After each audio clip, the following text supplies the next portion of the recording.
Papa Simon Kimbangu Kyangani oye! Papa Simon Kimbangu Kyangani oye! Oye! Oye! Oye! Papa Simon Kimbangu Kyangani Mwanda Velela Wazola Walembizola Kaka ikaka Yandi kaka Yandi kaka Yandi kaka Muzola kwa se ye mwana ye tata Mwanda Velela Diambu dieto de yukwa Konsoka kenzole munko kila Tutombukanga kumongo Mukuzibwabwa na ye tata Nzambi Yelonguka Mumampinda madizulu Tangu itwa na tangu ya mpasi Kanzi Utuna kintwadi ye tata Nzambi Katuna tu yewongako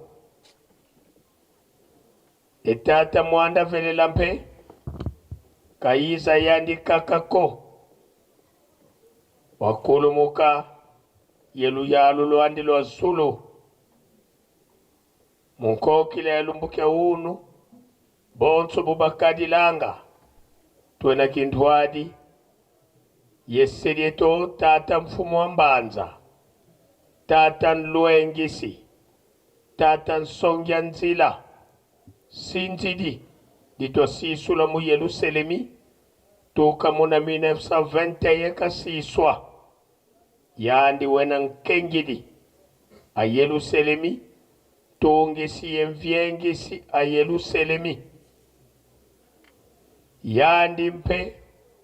Mbangi ya kimona meso Mumama na maonso na mavyoka Mu 5 mois Tuena yandi kintwadi Dina tulule kwa sedieto Tata mfumu wa Mbanza watutela manabe tobana tokuvana kiambote Faki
Pika tokubike no moko tavana sedieto kiambote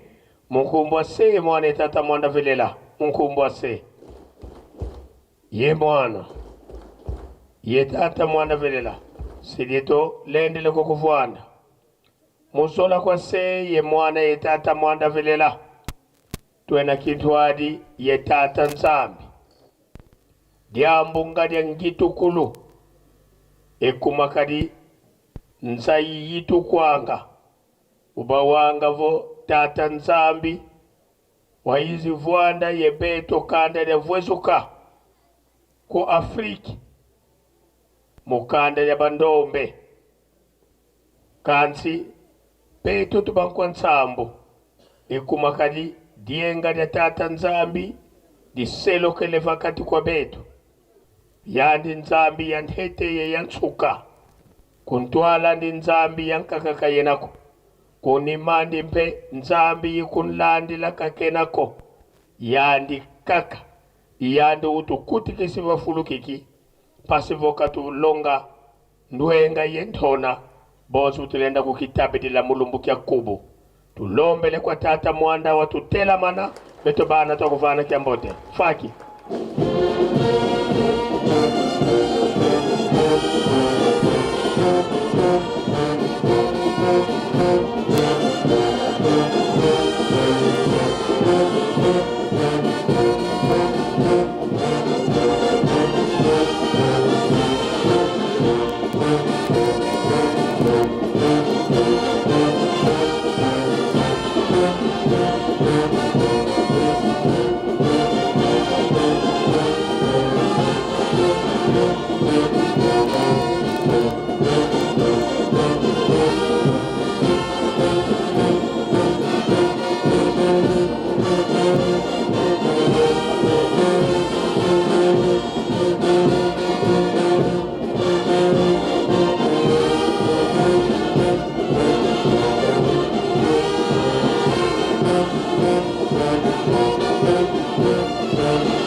Bika tokubike no moko twavana tata nzambi kiambote munkumbwa se mwane tata mwanda velela munkumbwa se ye mwana ye tata mwanda velela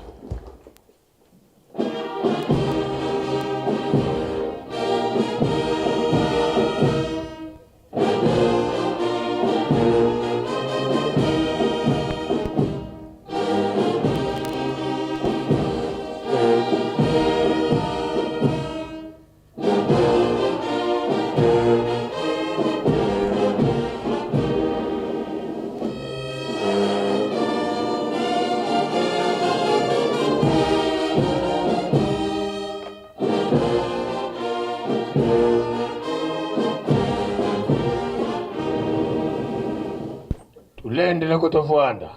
sedito wanzabe to tata mwanda velela beto bana bakutukulombela bakafulu watusikilikisa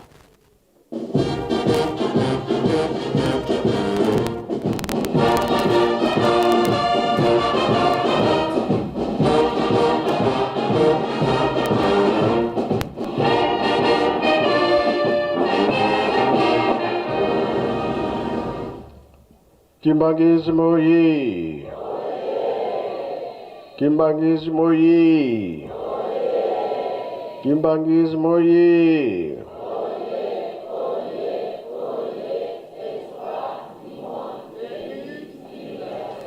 Kamba oye. Kamba oye. Kamba oye.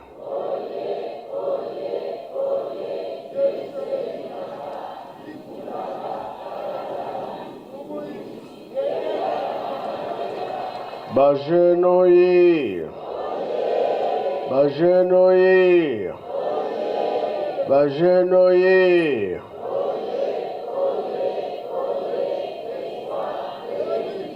Eunwe. Embazi. Bilumbia kulwe. Yangalala. Esengobie sengote. Kiese voka kiese kui. Sai voka sai kui. Satana kende bea kende te.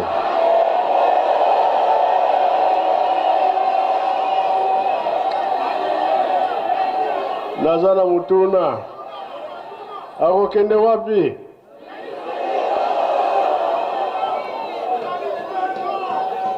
Ah bon? Esika tata nzambe azali.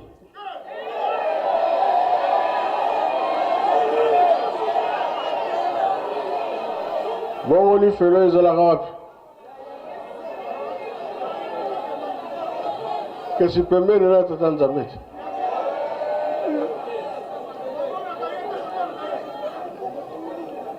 Bon, na kombo tata mwana pe tata mulimo santo. Likambo toza kolanda Yerusalemi.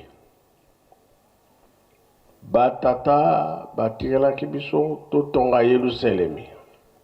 Tozali bana mapamboli.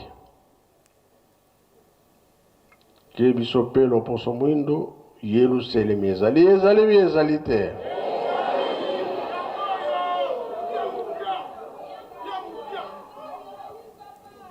Dege to badaki le kamwa tata mulimo santo mokolo yenga. Ngolo Yesu alandi. Eza kosa bilanga na ye. So totali ndimba mankondo. Misala ezaki aye. Iska na etan papa mbeza saka be loso.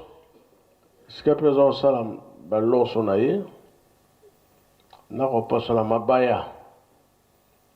ya suka nde oyo yasalaki na Kimbonza le 4 avril tolobaki bien kolo yesu alobi tika mosala wana ntango ekoki osala mosala obikisa bandimi na ngai bongo bie bongo te nde atikaki le 5 na 0h tokota le 6 na minu alobi maladi aza na ngombe kitsuka kenda kosalisa ye nde misala ebandaki tokolobela lelo makambo ya papa Mfumu Alongo bamusicien bakokoyeba bahistoire tokoloba lelo na Yelusalemi oyo papa Mfumu Alongo aza kotambola na bamusicien na kora ya Yelusalemi bango moko nde babanda koexplike biso ezalaka ndenge nini na bomwana ya papa Mfumu Alongo azalaki mpe na bagene baza kotambola na ye na bomwana na bango oyo nyonso ezalaki komona na Yelusalemi azalaki kolakisa bango ntango azalaki bagene na 33 nde akendaka na boma mpona kotanga kasi soki bazwi vacances ye fo aya na nkamba vacances na ye na billet na ye ya vacances dimanche nyonso fo akende na Goma Tati alakisi billet na ye ya vacances asilisi azonge na nkamba me aza kotambola ye moko te na bakamarade na ye batata nzila tata Kimpwa bamosusu bango moko baoya kotanga bakombo ya bato mosusu bazalaka mpe ntango wana nde tokoyoka na bomwana makambo nini papa asalaki nsima nde na kopesa nzela na papa Mbenza akoya koloba likambo ya kibundubundu boyebi yango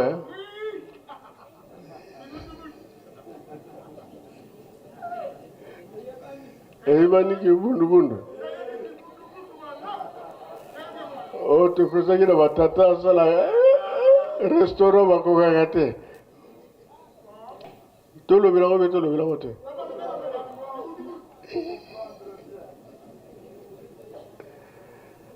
alors biso tokangami kaka na bino bagene tokotikana te tokolemba mpe te bongo mpe bongo te oyo eza kolakisaki toza na nzela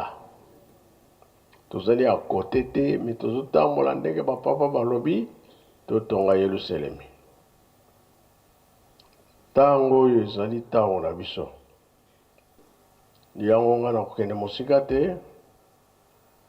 bamisio oyo ya kalakala bazotambola na papa Mfumu Alongo so bazali bayawa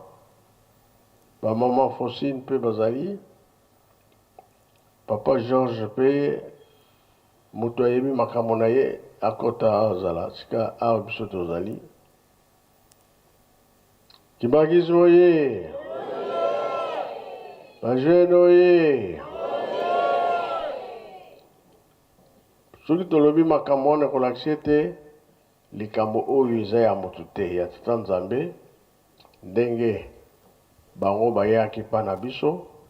balakisi biso po ete toza makasi a 5 mois bango moko bapapa balobi ete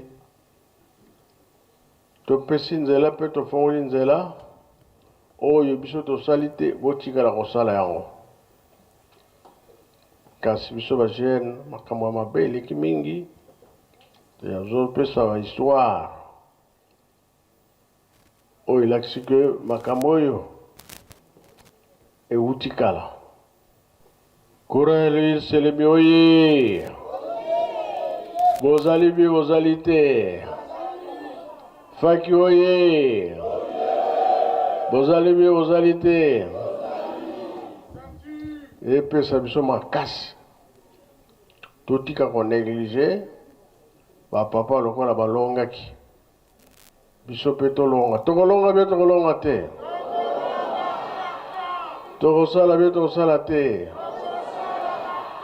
tokopesa be tokopesa te yango wana nabengi bango baza liboso Yerusalemi na faki makambo oyo papa aza koloba na bango toyoka mpe epesa biso makasi na ntina ya mboka oyo. Merci Yahweh. Na komba tata mwana pe tata molimo santo. Ndenge toza kolobelango papa Simon Kimbangu kianga ni nzambe na biso. Ezalika ba revision zo kopesa biso po makambo nyonso wana ezali yomei mtosalaki kati na biso. Na kolobela makambo ya papa Kimpwa. Po papa Kimpwa tofandaki na ye na faki. Papa Kimpwa azali tata na biso ya kolaki na papa Diangenda Kuntima. Makambo nazo loba oyo ye moko azala kosolola na biso. Na komba tata mwana pe tata molimo santo. Papa Kimpwa ye aza kotambola na papa Diangenda. Mukolo mususu bakendeki ndenge bana batimu na makelele. Bakendeki kotimu na makelele. Tant bake kotimu na makelele, ale papa Diangenda amoni tata mokombo ne na bosani. Garçon moko azotia misapi. Papa mfuma longo abi te kota misapi te. Wana papa Kimpwa aza pembeni ya papa. Papa Kimpwa azaki tangu nyonso pembeni kaka ya papa Diangenda. Azolwa ne kokota misapi na kati te. Yazo yoka te. Allez, deuxième fois, a été sous Moussa, papa Diangenda lobi, nazol peksayo, zwan zete otiaka boye. Pambate na kati ya makelele, banyoka pe bazalaka. Allez, sikoyo, ye garçon na azo tsaka tembe. Allez, maramoko, a koti musapi, allez nyoke suye, bana nyonso ba, panzani. Papa Diangenda lobi omoni, na lobaki na yonini. À la fini mutia ya nyoka bomiye ale abwaki akamati le musapia oya swaki oya musapia garçona baswaki na nyoka ala tiso ine na munoko boye atiso ine ale avinza kasi yango boye mbala moko pe na vene ya nyoka stili donc miracle wana papa Kimpwa alobaki ayebsaki biswango bon mukolo mususu papa Kimpwa alobaki na biso boye tangu nyonso bakotambola na papa Diangenda bazokufa nzala te okomona bake nsatu omona papa lera okotaka boye eloko kolia tamsu bitabe tamsu likemba oitela bale tamsusu nguba penza ondire bakalingi yango sikoyo bale miracle wana yango wana papa Kimpwa amonaka mukolo mususu kisinda obalubaka nini Kimbaja ezaka elo nani ezaka neti groupe ya kisinda ndenge basinde ali Kimbaja wana ayepsi bango boya kotala Yerusalem ya sika bango nyonso baye ba jeune à la fonga longoli Kimbaja wana bamoni Yerusalem ya sika ndenge tozotonga ngo nanda kwa Nzambe. Papa Kimpwa atemanyaki biso ndako ya Nzambe oyo amonaka ngo na mukolo wana. Donc abamoni Yerusalem ndenge si etongama na sinda kaka wana nani Kimbaja wana papa Diangenda alongolaka. Aleti batali akamati pa kiti nini wana azongisi. Aye koyebisa papa Kimpwa alobi yo tokozala na yo ozali camarade nanga esika nyonso nga na kozala na kotia yo esika moko po natalelaka yo wana elekaka nango non na 1928 papa lera kosaka 10 ans 1928 tongo ndenge etanaki papa Diangenda bazwani na papa Mfuma Mbanza bakei kotala mitambo na ye papa Kimpwa bakotala mitambo tango batali mitambo bazwaka mpuku babengaka nini esende mpuku wana bazwi mpuku wana na nzizi lero bazwi de mpuku wana bazoya bakomi bato oyo balobaka makambo basongisongi baye kolanda papa Diangenda papa Mfuma Mbata ndenge bofandi boye mundela yaki memi mama Mwilu donc menacer mama Mwilu moyete entre temps papa Diangenda yebsaka déjà bango alobi ngai soki na koksi 10 ans tant na koksa 10 ans mundela ko sakana suna mama na ngai te papa waki mpo bayebaki makambo wana abi mundele wana asakana na mama na ngai toujours kotungisa mama kobeta iko mais soki na koksi 10 ans mundele akoko simba su mama na ngai te alisiko na mikola naka papa Diangenda alobi naza déjà na koksi déjà 10 ans papa waki mpo balobi koksi déjà 10 ans ntango bakende ke mitambo bambuku lelo bazongi baye kolanda bango balobi papa Mfuma Mbata papa Diangenda mundele ayaki amenace mama Mwilu akene bamemie na nkamba papa Diangenda kamati bapuku wana bazwaki na mutambu esende na nzizi batikali kobwaka ngo bango mibale papa Mfuma Mbata papa Kulutu papa Mfuma Longo papa Diangenda kuntima lokola yazaki koso robuste mbangu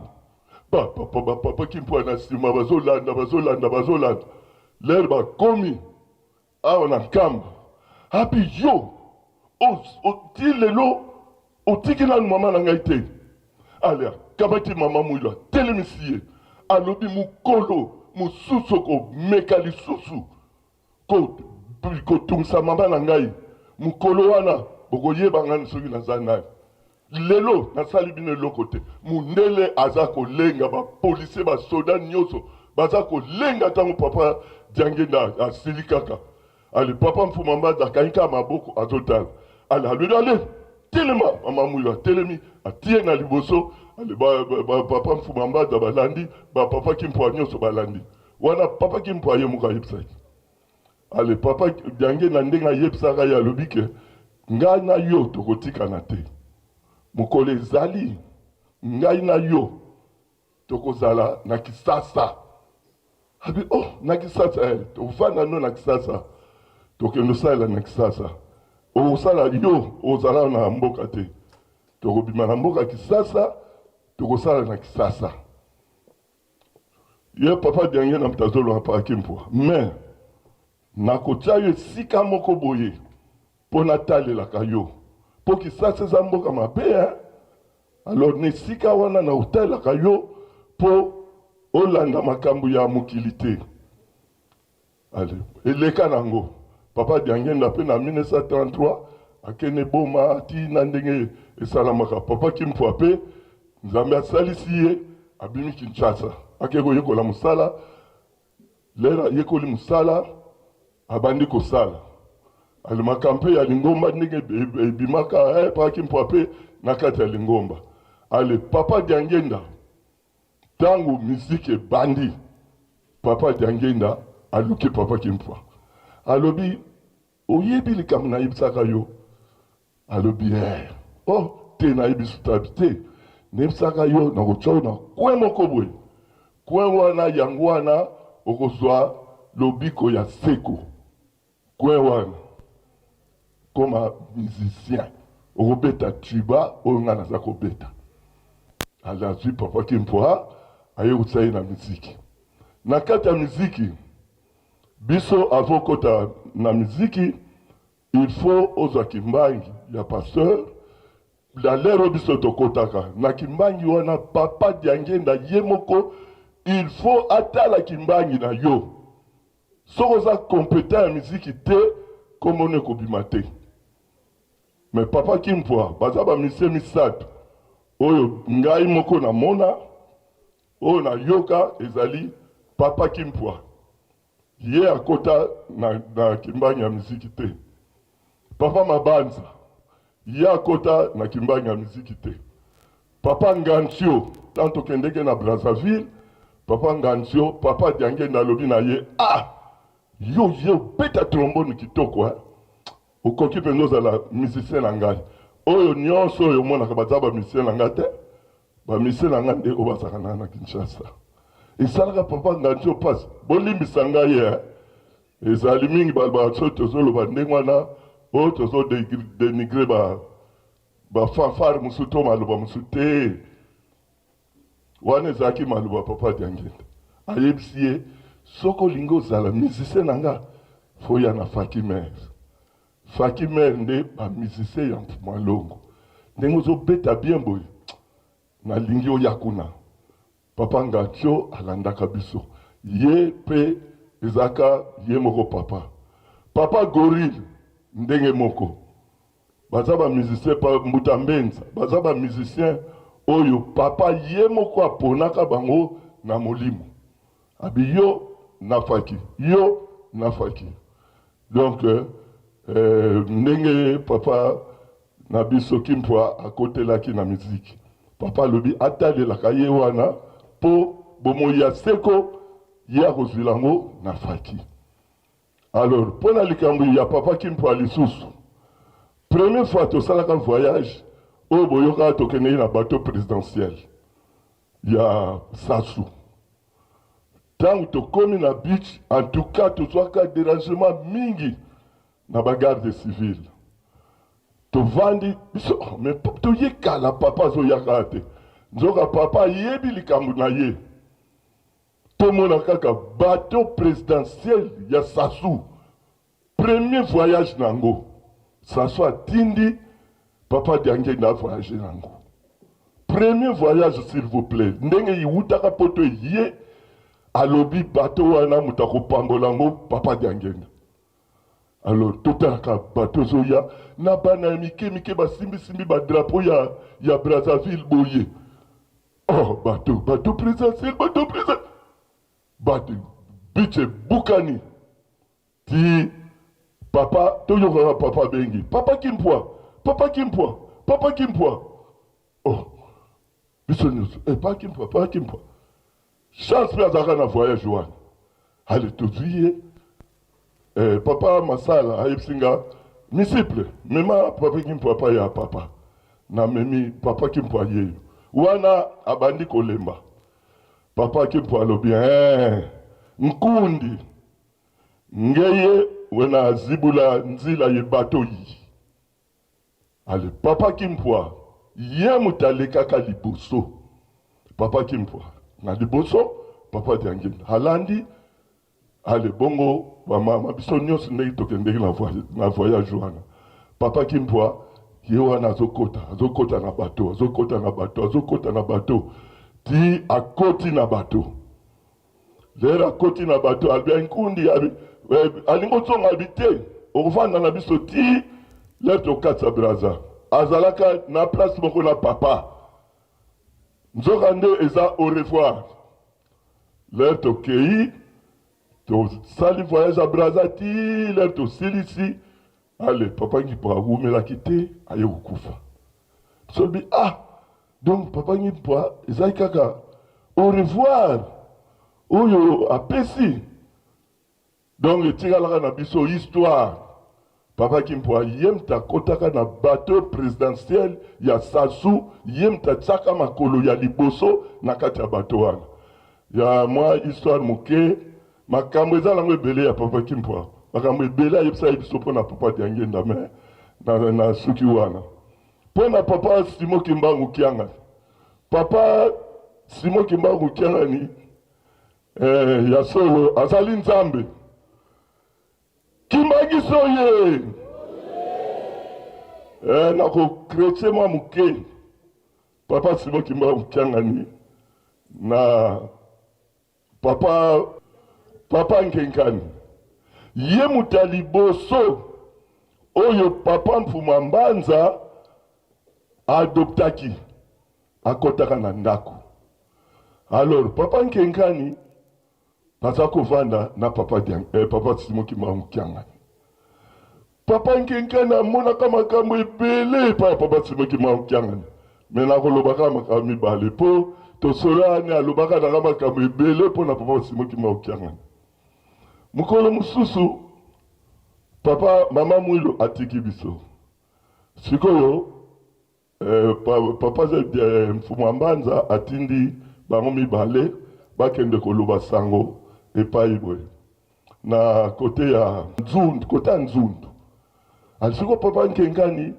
ntango bazokende abia nabosanaki na motema motema na ye nabosanaki mbe nalingi kosenga ta 2 francs epai ya papa mfumu ambanza mpo mikate moko alambaka wana ezaka mikate moko ya sukali ya kitoko siko na tongo boye malgré to mamwila utotika biso mibale tozokende vraiment mbongo mpe eza te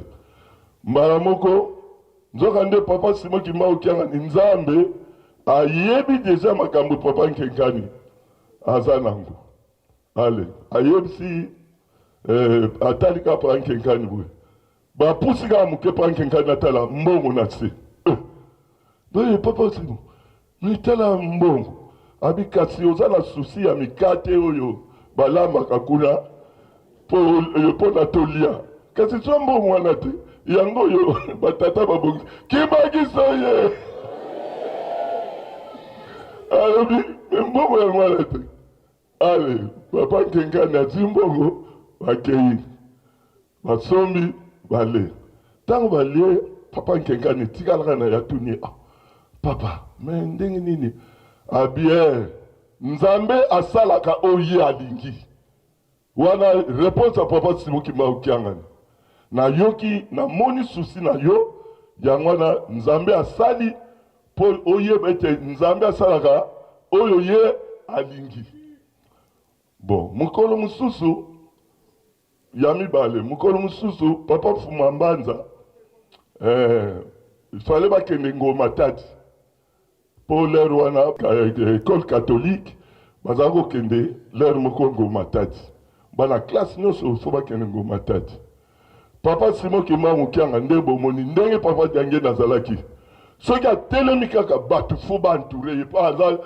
mutu ya bato soki atelemi kaka papa mfumu ambanza alobi na ye papa Nkengani ntango okendeke na papa na tata attention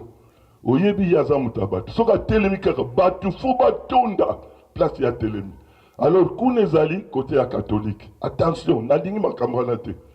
mpo bacatholique bayebi mutu ya bato ndenge azalaka ale papa Nkengani azalaki batela papa sikoyo ekomi na pokwa papa babongisaki biloko nyonso kolala ale papa Nkengani balali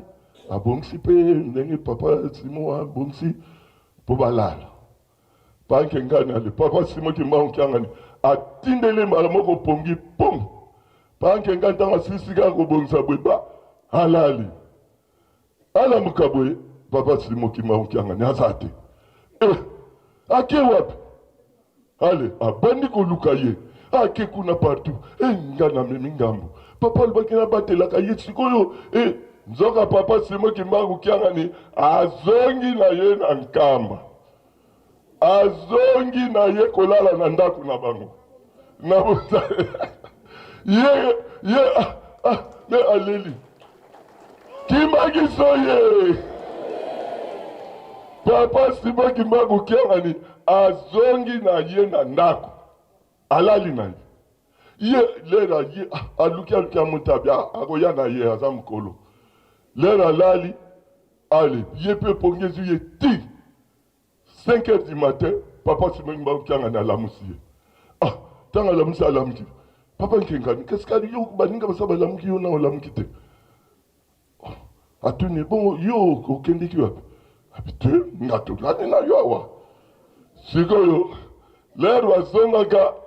papa mfumu ambanza atuni papa Nkengani mais lero yo papa Simon Kimbangu Kyanga ayaki mpona ni uya kolala no na ndako te abi no papa Simon Kimbangu azonga na ndako kolala wapi kibakisto ye azongi na ye atiki ngoma tadi ayekolala na mboka donc mpona kolakise te ya solo tozala banzambe ndenge bafandi wana komeka na yo te komeka te nyonso oyo bazosala po ete tozala toujours kibati na bango nsima na bango eza boye te tomikosa te. Nzambe aza de notre côté ndenge alobaki dimanche Nzambe azepa na biso yango wana papa limbisa ngai na mwa lisolo na yo nazwi na komba tata mwana molimo santo amen. Na kombo ya tata mwana tata molimo santo, sa divinité Papa Simon Kimbangu Kiangani, envoyé spécial ya nkolo na biso Yesu Kristo. Na fukami na makolo na yo pe na pesi yo merci ndengo pesi biso maloba. Na kolobela kotonga ya nkamba. Polikamwa utu yoka kango banda kala tuzaki bana mike. 12 musiciens. Tomati na voiture ya famille biologique. Pona lobela ki yango ke. Miziki oyo ya famille biologique. Papa Daniel abimisaki mbongo na poche na ye. Papa Dalungana abimisaki mbongo na ya pesi na maître Bukaka. Basombi misiki. Ekotaki na lingomba. Lingomba te muta pesa kimbongo. Biso bato bandaki misiki 12 musiciens. Famille biologique. Ya papa qui solo que les charges. Na mois de juillet, septembre. Tomati na voiture, to ye awa na nkamba. Tant wana toujours na libération ya église Kimbangiste te. Na 59 wana. To komi awa ezalaki matiti na matiti esobe. Eloko moko ezalaki te. Kanda kwa mundele ya bandele ezalaki wana. Papa Daniela alala kutu basandalo ya kopal wana tomati awa. Alobaki na biso makambo mwa ebele. Kasi na koloba extreboye. Bana na ngai nkamba oyo boza komona ekotongama. Mukolo tokotonga ndakwa Nzambe awa. Bokomona makambo oyo nani bomoni te. Mukolo tokotonga ndakwa Nzambe awa. Soko ndakwa Nzambe tongami makambo mususu ebanda kubima oyo tolukaka ya kitoko. Donc nkamba il faut etongama. Totalaki matiti, basende tout ça. Eloko moko te tokotonga nango ndenge nini mbongo pezate. Orke Nzambe azali Nzambe. Na premier voyage ça 12 musiciens. Poto baningango 12 musiciens le 26 septembre 1957 na Léopoldville. Ayebiso makambo wana to simba yango. To bandi ko sala ba voyage ti. To bandi ko yaka na nkamba. Matiti longweti ndakuwana kotonga ka ndenge kaka papa de nyenda salaki. Nkambe banotonga mamke ti ndakwa Nzambe tongami. Ndakwa Nzambe wani sakili kambwe ya sonde boyoka kiba mizise bakufaki. Tongo memaki tuatiru ya ndako yo. Na 81. Nzambe azalaki na biso. Bamusu bazalaki na se ya kamio, bamusu na likolo. Babibende wana ezalaki awa tangwe kiti boye. Soko koma na se nde na yebite. Meto komi awa na kamba. Lenga ka vita imana batiaka victoire. Tuatire ye. Ndakwa Nzambe tongami. Baka mpapa Daniela yebisaki biso ndakwa Nzambe tongami. Tobandi komona makambo. Papa Daniela asali makambo. Ndakwa Nzambe etongami. Tobandi mona pe makambo. Kasi akei. Avant akende alobaki na biso boye. Na 1974. Tokamati miziki to ye awa na nkamba na fête le 6 avril. Ba mama baye papa awa yo vandi boye. okoyoka mukolo mususu papa Simo Kimbangu kyangani akei tangu ana papa Siros oyoka kena poto makamasho sila ba passeport ba visa nyoso tu sila papa eza ndenge mwana bona yoki abenga kibiso marigre bambuta sami bakufa batata masala bakufa matuka Pascal akufa mvulu Victor afuta akufa sakuma meso bakufa Kimbuta akufa ebiso tuzana boko ndo banandiko na bino wana amibombi tata mulimo sandu azali wana kasalo bako banandiko na bino wana akanga njera ya poto akendete siko botiki yake yi bino ba misio bo perdre po makambo nyosho bino ba misisi ezali boko na ye makambo nyosho ya lingomba makambo nyosho ya lingomba ezali maboko na ye boko ndo bana akanga njera wana abo manjera wana kendete tangu toyo jango tuzobakeli kamokote tutelemi 14 tuza kuyana nzela aya to kwenda kuseka bandeko sili tokufi mukolonini papa kisolekela kukufa mukolonini papa dia lungana kukufa mukolonini papa dia ngenda kukufa bongo papa Simo papa sikwa di pouvoir ya kumabiso esika tozana lwa tufwidi twakoseka mbota lukela Samuel oya kubeza tiba ye na likonga bampangi meni tufwidi twakini bampangi kiele ke tuzoseka tegoluka papa Simo tomoniye papa biso yogi abana kamba ke bata koloba yo lingo kena poto ya wana bomanzela wana ya solo papa sokwa yoki yango parce que fote bombana solo bake papa dia ngira mta yebisaki biso nde akane ko tuna ye papa leki pore yo linga na kene poto te to bombaji to yebisi ya mwana papa bomaka nzela wana parce que papa linga kutuko yoka te ukende poto alinga kuyoka te tata bino namza yebisi makambwana nane yebisi makambwana papa tiokia unkaka abana nkamba po makamba poto ebosa nakate ngapo nakende poto bati kona ngamisha bake poto ifuna bala makambo mingi siko ngapo nakende poto alubi esili toshinile mbuta Victor mvulu loba appliquer papa pardon limisa biso papa toyokia unkana kamba wa yangwana soki okena poto dai papa swa yuka akolinga kutu te okene poto yangwana papa pardon bomaka nzela wana bomaka nzela wana papa ko kendete tosoko ke papa ko sepela te ya solo tokabona ki anke de poisson mbote tozongi papa ndengina tulimbiso bolobi ha to lobi nini sepelite boli kambote date koki date wane koki tangu wana kuna na bakongo monsieur kinsenga medar ayebaki date na heure batu yaki batu bakoti papa Simo batu ni papa medari nini papa Simo za wapi ai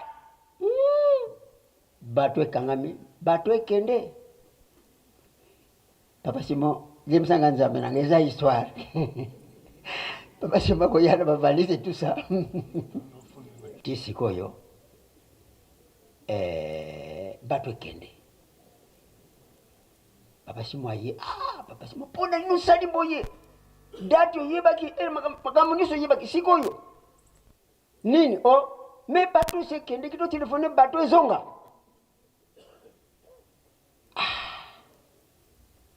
alembi nzoto azonga na dossier wana awana nkamba atika yango vanda bapapa bakei sikoyo ndakwa centenaire ifo efungwana na Lubumbashi bambuta biso bambuta ye mwana ingati biso oh bisonde papa da rumah te ye kaka oh te ye kaka akei na Lubumbashi akiofungola nda kwa centenaire esili bakamati dossier na ya poto bapesi papa dossier oyo ezalaka nango awa na Lubumbashi tobomba yango ongo ke na poto yango wana toyelaka soko ye bongo topesa yo dossier wa ejeke mukolo nini awa na Lubumbashi ye moko nkola dossier bando kama dossier makambo salama kina kamba pona bongo ndenge nini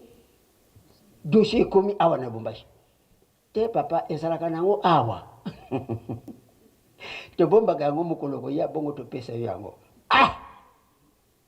akamati dossier azongi nango na kamba na 1921 akimati mosala akani koluka mosala na shibe mbongo mutu muso aza kuzwa makambo za na famille zonga azongi les 6 avril bulu ebandi kasi akimaki mosala na solo 14 c'est la même chose alingo kena ya poto bato ekei azongi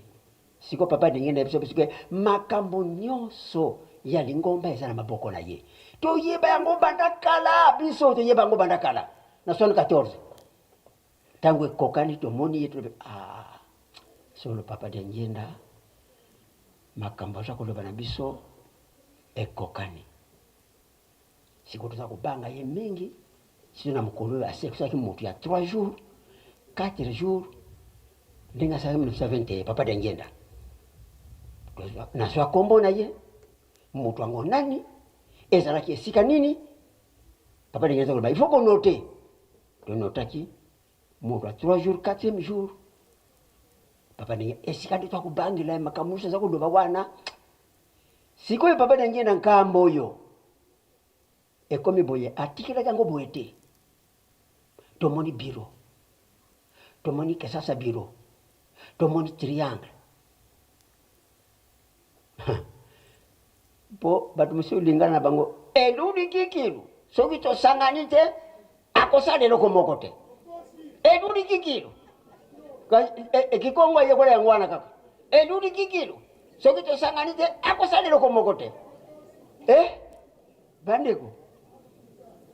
abai na triangle triangle akena biro biro akena na Kisasa au 4 maison le 12 octobre atterrissage est raté le 15 octobre mercredi avion route na Kisasa ekiti na kamba makambo msa 20 yako kisiango tata bilaka na lumina pa mazare tokende to déclarer na lipapo avion to déclarer tata bilaka akokisi bilaka na ye to déclarer misi prepo ya ko pesa biso maboko tata bilaka nkamba ezali kotongama lokola liyebo tango avion ekiti eludi kikilu na kokisa bino soni te soko tosangani te akosala eloko moko te ebunga papa bino boza kolanda te biso eza kolanda eludi kikilu soko tosangani te akosala eloko moko te tango avion ekiti parce que batiaki kala vanda sikoyo les mise tongame eluli kikilu ebungi kalibela vraiment ebungi libela eluli kikilu kikongo ayekola yango wana kaka eluli kikilu na uyokisa bino soni te soki tosangani te akosala eloko moko te mise esala muke le 6 avril journée sombre eluli kikilu eluli kikilu ebebe omoni papa ndengenda yebise sokunda kwa Nzambe tongami atika ngo boye te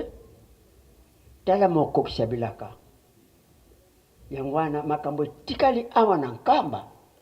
batana ba mama ya solo to tonga nkamba makambo oyo tomoni ya minene za koyana liboso tate bilaka ayebisa biso makambo eza koyana lingomba to yeba ngo banda kala ke kozala boye yangwana le 7 juillet 98 to bengisiki bana ya papa tala bino bosaka na tata na bino te bino nyonso boliko koma ba chef spirituel na bakoko hein tolobaki na bango kula bali parce que ba arama bazobotama na 65 so tuzomona bango ndenge bazobotama bino so boliko zala ba na bakoko bon finalement soko bobotani boko koma même 100 même 500 même 1 million ya chef spirituel na lingomba bo biso to kozala wapi sikoyo na sante tona na susa kuna tona yokela matei botika biloko wana botika bandimaki bien tango bakena bandako pona nini fo bakamata biso langaja bango bandani nini to yesu na sante na papa bade ya lungana papa to solaki na bandeko na biso bana parce que papa danjinda yebisaki biso na 88 na konjulu to solaki 45 musiciens soki nga naza sute bona ke epai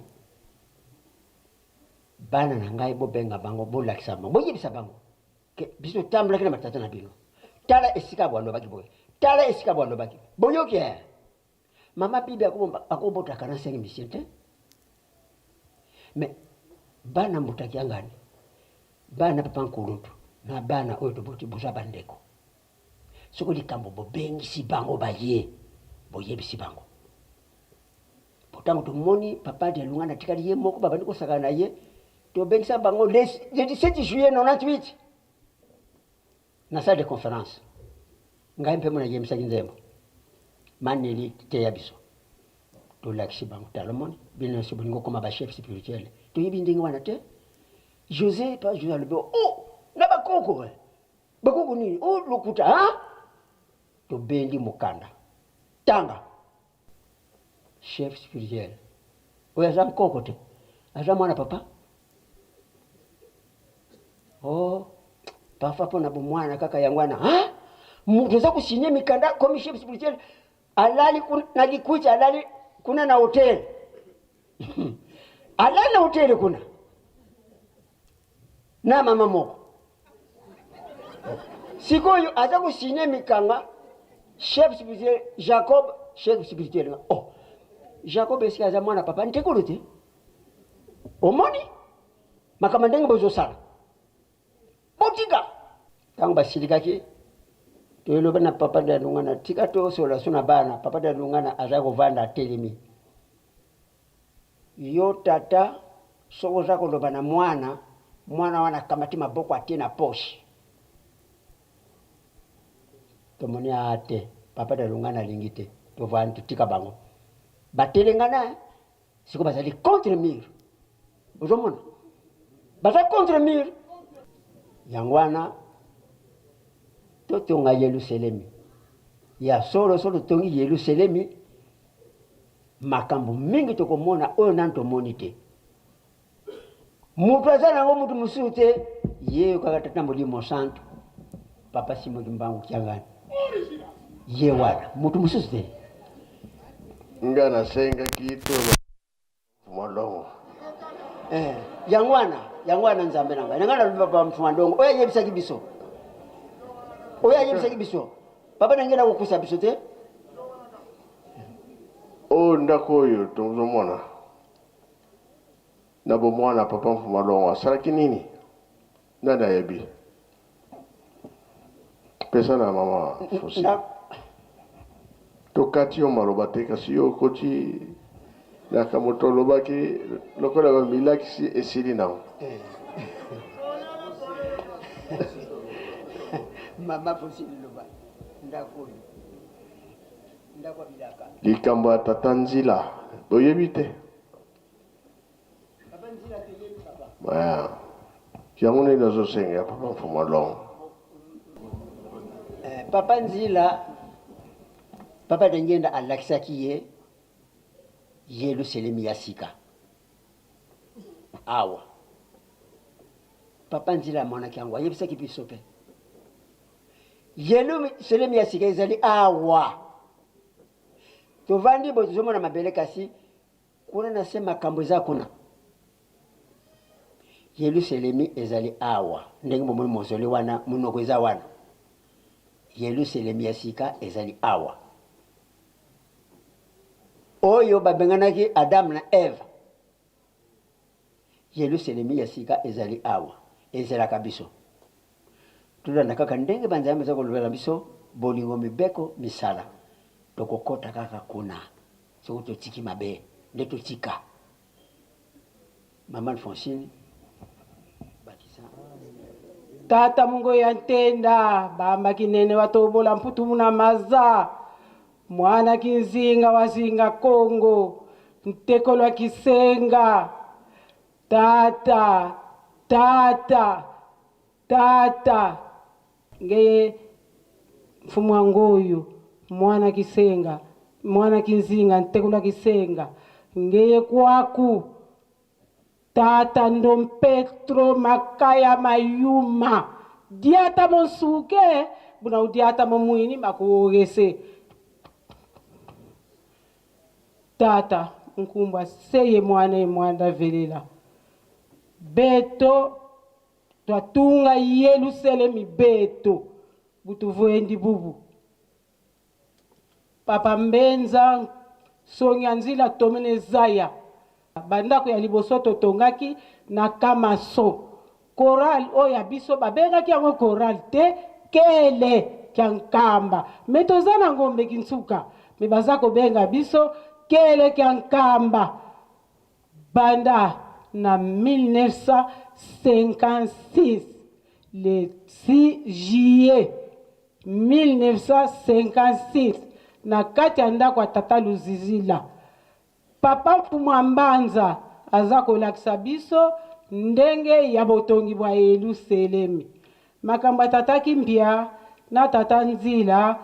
tozalaka te na tangu wana kasi papa mfumu Longo amemaka biso awa na tunungu esika nzeta mbila esie kufa o bazwilaki mpuku na tata Kimbia na tata Nzila balakisaka tata Nzila temple oyo bazalaki na kati ya nkamba te bazalaki na ngomba wana maloba papa liangenda pe nkamba eza kotongama na lotomo ya tata mfumu Mbanza na tata liangenda po papa liangenda azalaki kosala likambo te soki bayokani na mfumu Mbanza te yango wana batata nkamba oyo eza kotongama ndaku ya liboso totongaki avato matana nkamba kama son ye moko nkolo naza koloba aza koyeba totongi kama son flama aza kotungisa biso me aza kokoka te tomoni na bonzoto bomwana ya nkolo na tata Molimo Santu na papa Zakai biso toyebi misala nini bazalaki kosala kolo ndenge avandi wana na bomwana misala azalaki kosala tomonaki yango toyebaki yango kombo topesa ye toyebi yango ye pe ayebi yango Molimo Santu musala na ye kopekisa makelele na bitumba na ngombe papa Zako musala na ye kokende na nkwangu kokitaku koya kokitakuna koya ndenge azaleli ndenge pe azalaka banda bomwana tangu toza na nkamba papa ayeba yokani na nkolo Yesu toye kotonga ndaku biro oyo bomonaka ya de la ville ubieba ndaku wana ya mbongo nyoso biso batotonga bandaku nyoso biso batotonga tribune ya munene biso batotonga me ndaku ya Nzambi papa Mfumu Longo to amema biso na mwanda alobi ke bomoni ndaku ya Nzambi kwa kuna ne atunelaka Noa Batu boni baza na masuwa alobi banana. Yango ekomande banana. Eyaki nango eye kotelema awa. Papa alobi eyali kasi fo botonga na maboko. Yango totongaki yango na maboko. Tango nyonso papa Fumalongo soki aye likambo ya kotonga. Tokena Luozi na 1959. Tokendeki ba korali mine. Yeluselemi na korali ya njili ya dirigeant. Bazali kotambusa yango na tata ti partir. Tokei na korali ya Anvers. O tokomi kobenga makanza. Bazali kotambusa yango na tata Zinga Kindiat. Toke na korali ya Lopori, ya Bondo, ya dirija, mutazo tamsango, tata Todi Edouard. To yembi kuna nde babamaki papa mabanga, me ye papa yangenda lobike, nyonso bosalinga, tata mutako ya kolongo la bututu na bino. Ngai nazali na posa, batonga nkamba. Zongaki, kotonge kontinyaki, tina lelo yo, toza kotonga. Soki Kisongele azalaki mbele atémoigner kasi Kisongele azate likamute. Kamba oyo toza kotonga toko palangana maloba ya papa ya Ngenda. Po tolikaki totonga nkamba liboso. Batu balobi ke aza kobongisa mboka na ye tango toke na Lutendele kotonga tongaki ndako nzambe ya matete. Oyo ezalaki ya kotongama me alingaki te akitisa yango ndenge wana fo totonga po batangela biso masumu te. Totongi temple, totongi bandako ebele, toza komona lokola baza konyokola biso me eza elaka. Soki elongani, tosilisi misala nyonso tokopalangana. Tata Simon Kibango kianga nyakotikala ye moko, ye ayebi bakotikala na nani po asala likambo. Atato lobi pamba azana likambo na ye eza na ye mutakotinda ye azate mutakopekisa ye pe azate ndenge bayokanaka ndenge bakusalela. Papa Diangenda soki toke na voyage botamboli bokomi na place ya koloba mwana mama kia wanga mbikidi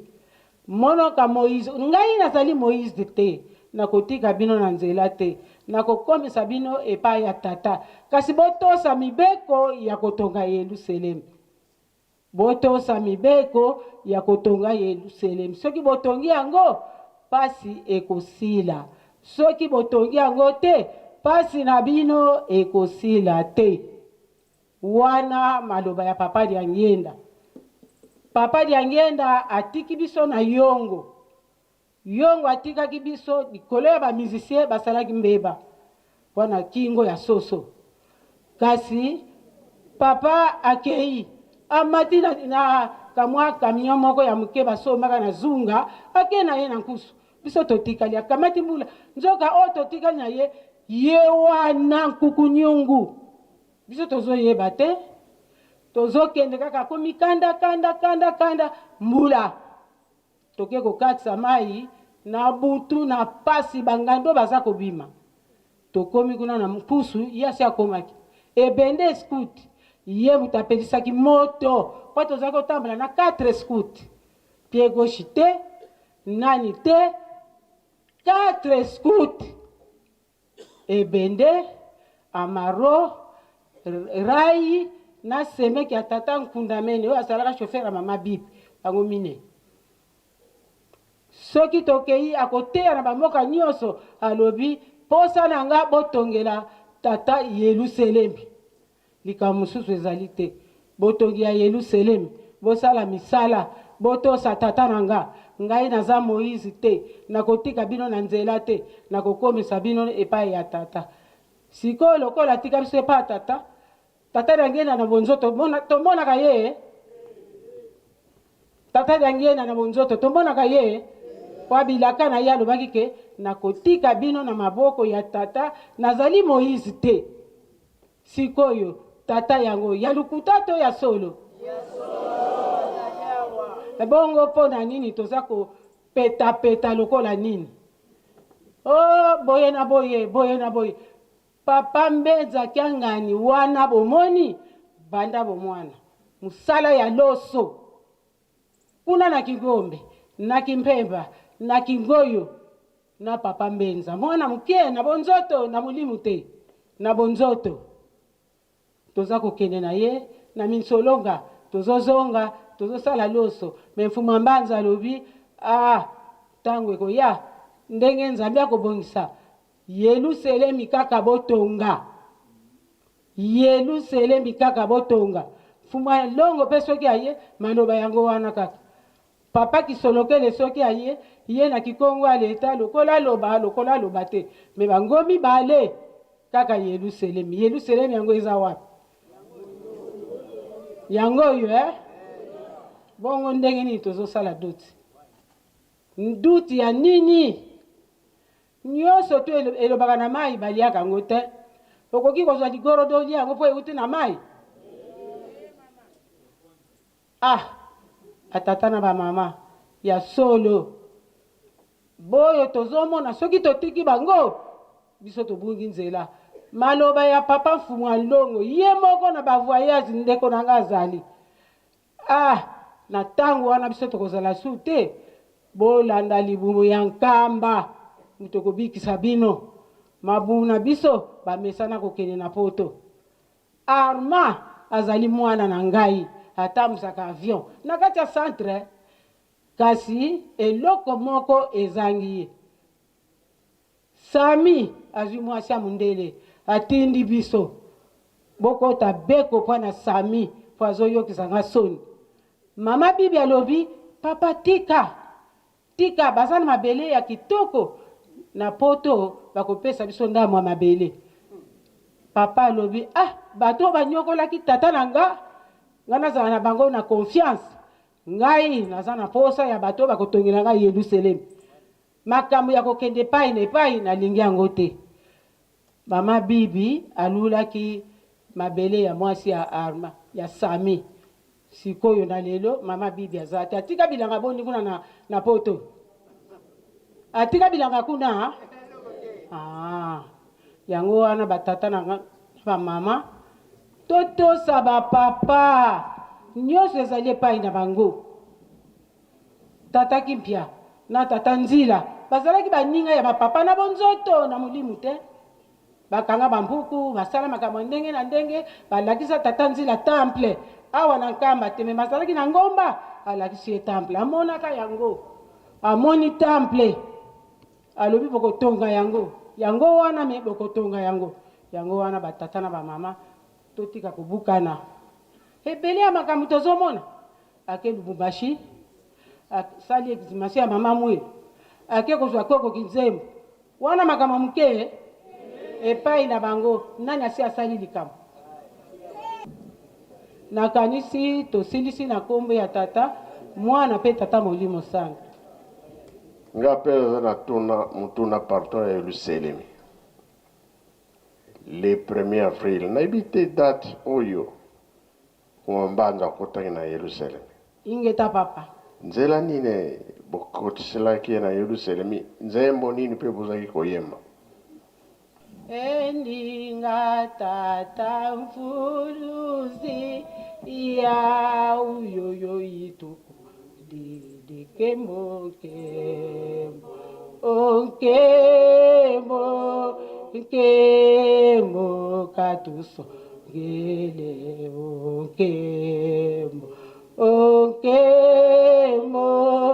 kemo katuso gele endinga isumfuluzi ya uyoyo ituku didikemo kemo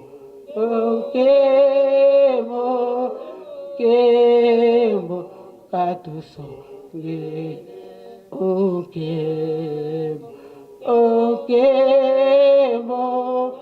kemo katuso bokoti na biso na Yelusalemi totongela mfuma mbanza ndako oyo esika payote ezali ya mabele na payoti wana nde esika totongelaka ye ndako ya liboso ya papa ya mabele nakanisi papa nzela toyelaki kaka oyo ya ngomba tembe wana nzela ya moke ezalaki wana toyelaki wana ti toye kokatisa alekisi biso esika ye abotama ale toye kokotisa ye tomemaki kitungwa bambanzi banyanga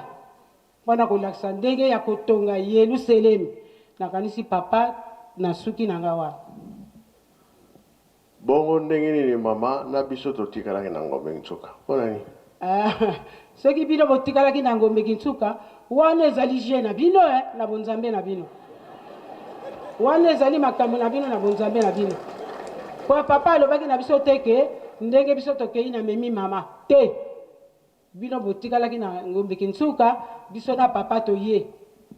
bongo tala ebandeli to ebandelaki wapi na ngombe Kintsuka moto azwaki yango papa diakanwa ntango azoya na ebembe na ngombe akomi na simetiere ya mama Mwilu ayoki nzembo wana lutale bande letoia utusundila lutale bande leto ia utusundila asundi nuzizi laga esunda tusundeza asundi zizila laga esunda tusundeza nzembo oyo tata na kano azwi yango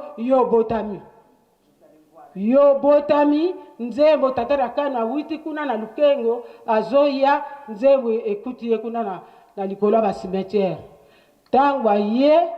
aleke pa mama Mwilu ayembi yango alobi tika nzembo wana ya mobali na ngai ya moke nzembo ya ye papa toyebeli ndenge wana bon le 1er avril nini ezalaki le 1er avril ntango tokoti na nkamba kamwa kokoso ezalaki donc bangunia batelemaki bamoni ke bango mpe keleki nkamba baza komona nini me tomona oyo tomona baangelu babimi na temple me temple ezalaki te mama Mwilu na mobali na ye basimbani babimi bakoti mbala misatu wana tomonaki papa mbula ya mke ezobeta ndako na biso ezalaki kote ya ndako ya bakoka bazalaka ya biso ezalaki wana na kikuku ya bakoka wana ndako na biso ezalaki wana batata nyonso batata ndangi batata nani nde balandaki na pembeni boye wana nde toza mbangizaki mona mesa oyo papa azali koloba na biso toyebi yango oyo tomonaki mpe na misu toyebi yango papa mama soki atikalaki na ngombe na biso bana papa alobaki kamba wana eza mpona makelele te toyebi ndenge bana bazalaka yo mama atikala na bana mpo alingi makambo te papa tata na ngai na mama na ngai bocomprendre ingeta papa patito ye awa corps de garde ezalaki na poste 3 ya basurveillant ntango bazota tozolala me toza mayele kaka soki obimi bazwi yo bakoti yo na corps de garde bato bazali kokota mingi kuna bato ya lukengo na yanda mpona bamanga biso me lukengo na yanda nde bazali kokota na ndako wana mingi mpona bamanga soki mbula enoki bazokende kolokota bamanga ndako bwaka na likolo oyo eza kuna eteli mpo ekweya nde papa mboka oyo eza mpona makelele te mboka oyo eza mpona buzoba te biso tolobaka yango soki toza na ye nkamba biso tobotami awa tokoli awa me ezalaki boye te moyibi boye makambo buzoba boye papa aza koloba toza koyoka te eske tozomonisa papa pasi tokofuta papa ye mutu akofuta biso tokofuta papa nani akofuta biso ebongo soki tozosala makambo buzoba lifuti yango tokozwa yango ndenge nini ebale eza na premier poste ya munene ebale eza wana ya munene soki okoka na yo te ebale wana kokatisa yango te ndenge nazoloba papa Mbenza po papa azalaki kotala makambo na ye ya mulimu na bomwana papa Mbenza azotala ya mulimu na kolesa bato aza koyeba nkamba oyo totongi yango na pasi alakisa biso exemple po totonga ndako wana kuna na Ngombe papa nayebi te soki oza na mutuna mosusu oyo alobi nanu te aloba ntondele kaka ntondele merci koko na ngai na kombo ya tata mwana pe tata Molimo Santo bonene ya papa Simon Kimbangu ngai namonaka yango ntango tozalaka na classe na ye papa oyo te epesaka ngai mention ntango natalaka ye boye te makambo azala kosala na classe nzoka tofandaki na Nzambe papa oza Nzambe tokobima les créations yo papa Simon kokende pa ite baza kosakana na ye na bana classe soko afandi na ye kaka akoloba te akoderange te soko bato baza kobunda ye ake kopekisa otika kobunda oyo zoba kaka oyo bana classe tozoseka ye soko papa kulutu soko ye na classe na biso mutu aliboso kopona papa Simon oyo akokoka te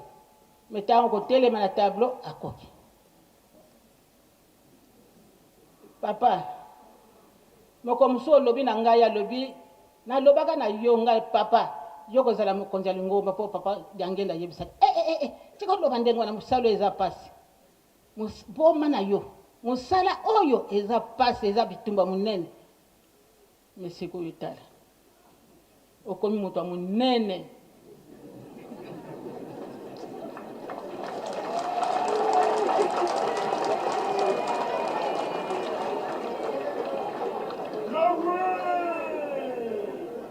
garso moko na noki na yebi te soko azali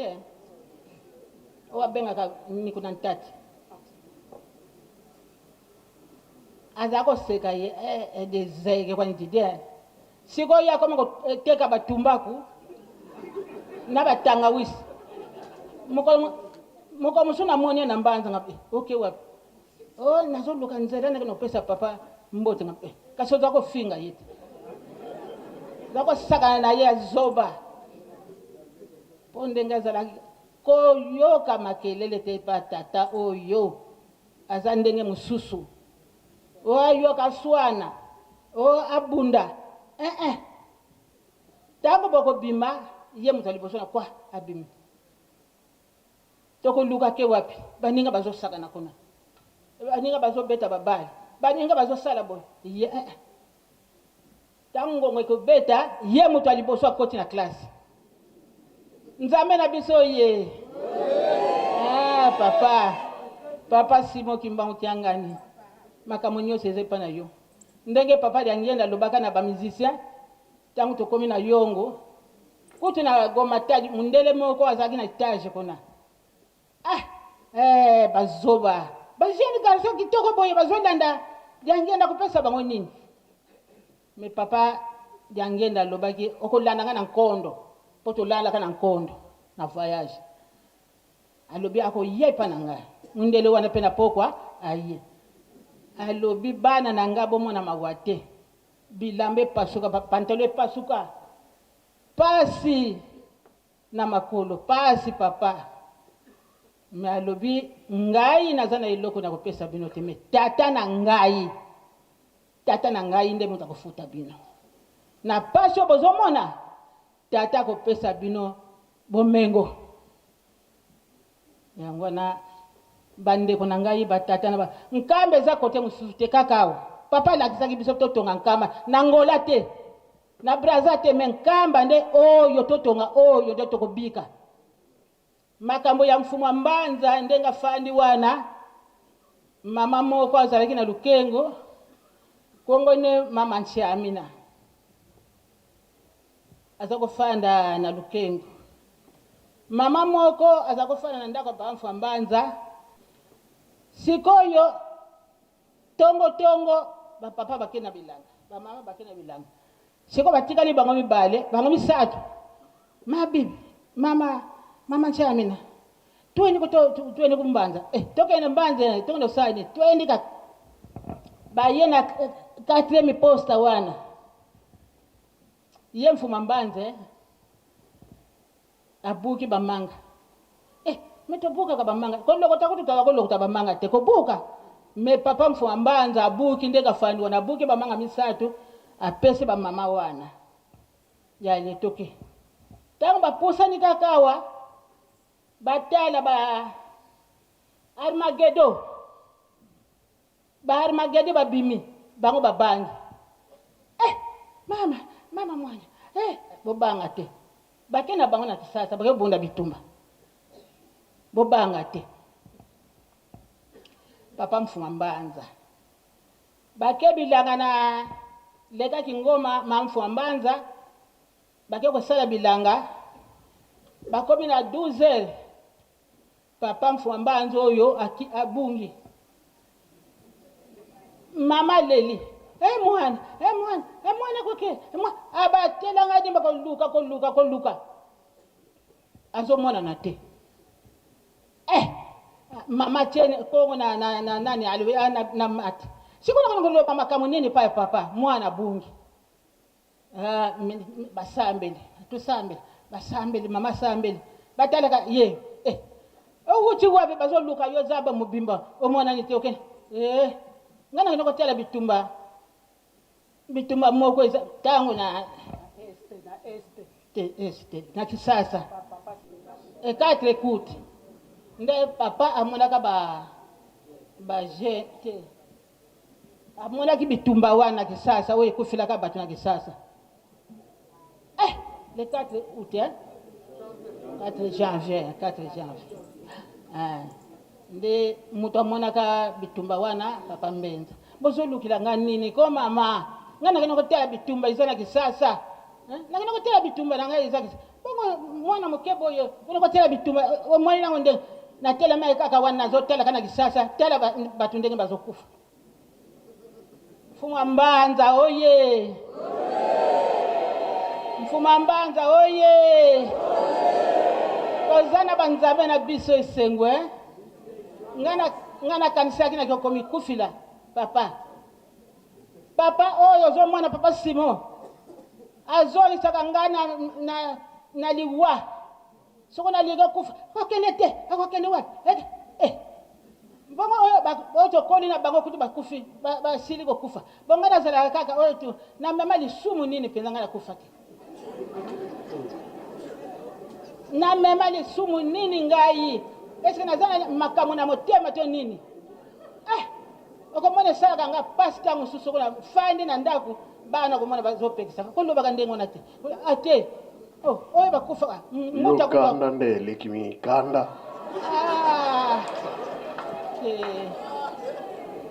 Nzambe oye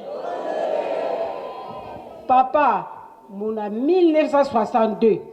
beto toza yavo papa kabakala diaka muna 0h le 3 octobre 1962 muna 0h papa diangenda tukotise ku Kinlongo meto wa choral kia yimbila muna katika Kinlongo kia melody buna kabokila ka tata toyoki serke yefungwami me biso tozo sambe tangu to serke yefungwami to moni yo papa elongi yango wana me mubange melongi yango kaka wana pozala kipembe makasi papa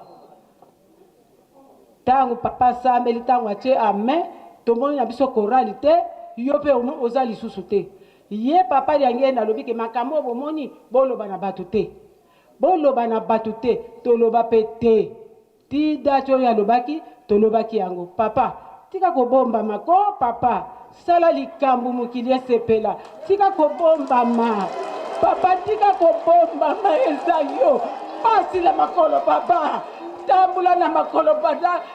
gombe kinchuka teluozi papa na neva ngana zotambula na makolo sundi lutete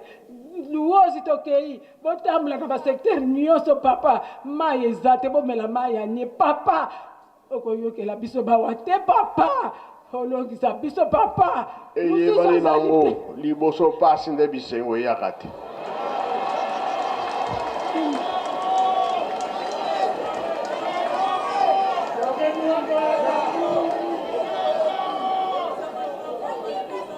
pesa vagile aloba nakombo tata mwana mpe molimo santo papa merci ndenge opesi nga maloba nga nakotémoigne makambo ya papa George Maivangwa mama na ye mama Mantiamina mama Mantiamina wana azalaki ndeko to camarade me camarade te mama Mantiamina aza koya na nkamba baza kovanda esika moko na koko mwilo yango wana tata Maivangwa bazalaki kulutu na leke na papa yange na kontima ndenge tozalaka na ye ayebisaki biso makambo ebele ndenge basemeki na biso bamise ndenge balobeli na tata Kimpua biso mpe tozalaki na tata Maivangwa alobi tata Gilles Yelusalemi esi etongama nango kala biso ntango toza kotambola na papa ya ngenda wana aza mutu te azali nzambe mpo soki toke na peshe ye aza kobendaka bambisi aza kolobaka bambisi aza kopesa ngai naza kosimba me ngai soko nati ndobo ekobima nango ka pamba yango wana tata Maivangwa alobi alakisaki biso Yelusalemi tata Gilles Yelusalemi esi etongama nango ya kala ntango bazotambola wana na ndenge balobaki te batata Kimpua bazalaki bato ebele oyo babokamaki na papa ya ngenda ntango bakomi esika moko boye papa ya ngenda aloyibo zena alakisa bino Yelusalemi ndenge basemeki balobi bafungoli kaka mwa lititi moko boye tobengaka kimbanzia ale alakisi bango tala Yelusalemi ndenge ezali Yelusalemi mabulungi minene bandako etage nanu kutu etongami te tata Maivangwa alobi papa Yelusalemi esi etongama nango kasi il faut totonga na maboko po ete tozwa mapambolo bazotambola na bango esika moko mama Mantiamina muke aye na ngombe kinsuka muke azongi na ngombe matadi na lere wana lingomba nanu ebimi te mama Mantiamina wana azalaki mwana ya tata Lutunu kuna na ngombe matadi tata ya tata Maivangwa abotamaki na ngombe matadi me likamusi moko oyo asalaki na epai ya papa George Satana soki alingaki asala ndenge nini na tata Maivangwa amonaka boye azwi na musapi oyo musapi bakanisi musapi ale bapumbo likolo tata Maivangwa akomi na ngombe matadi mutu na ngenda makambo nini yo osali awe te mokolo mosusu bongo nayebisa yo papa fumwa ndongo ndenge ayebisaka biso alobi mbingi bokokufa te bokomona tata na miso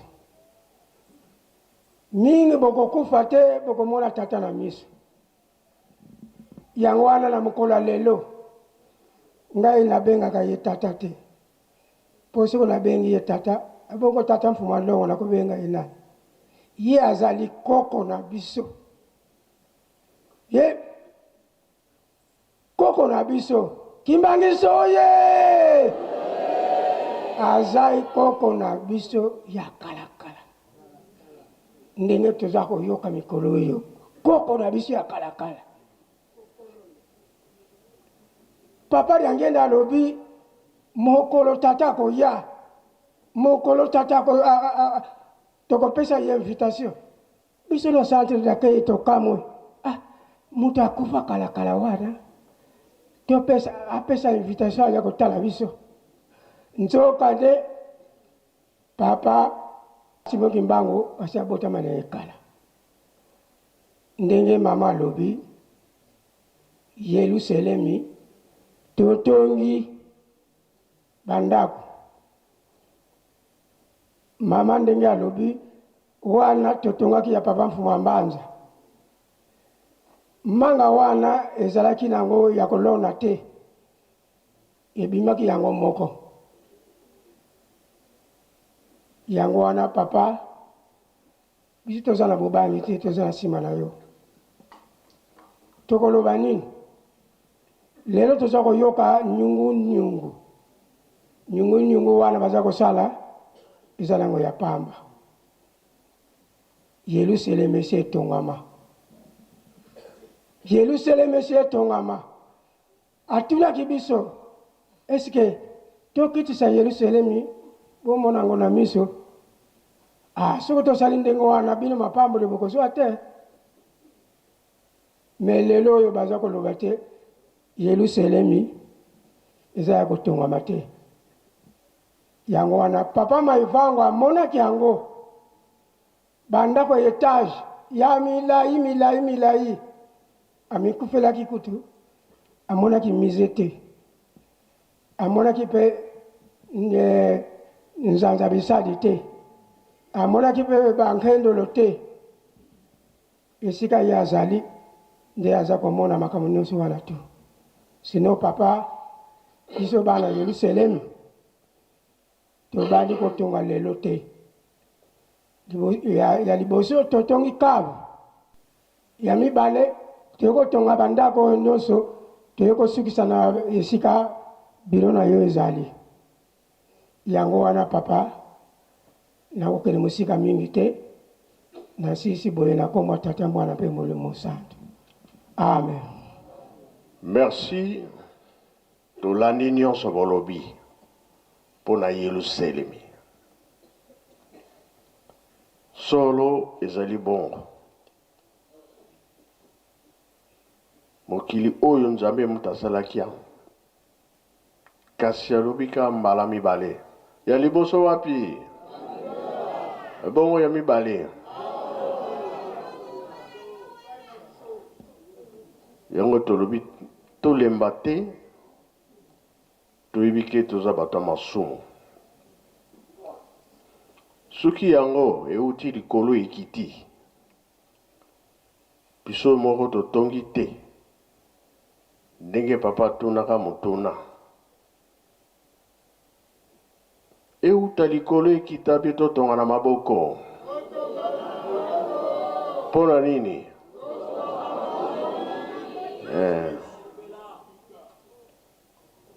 nzambe ye moko ayebi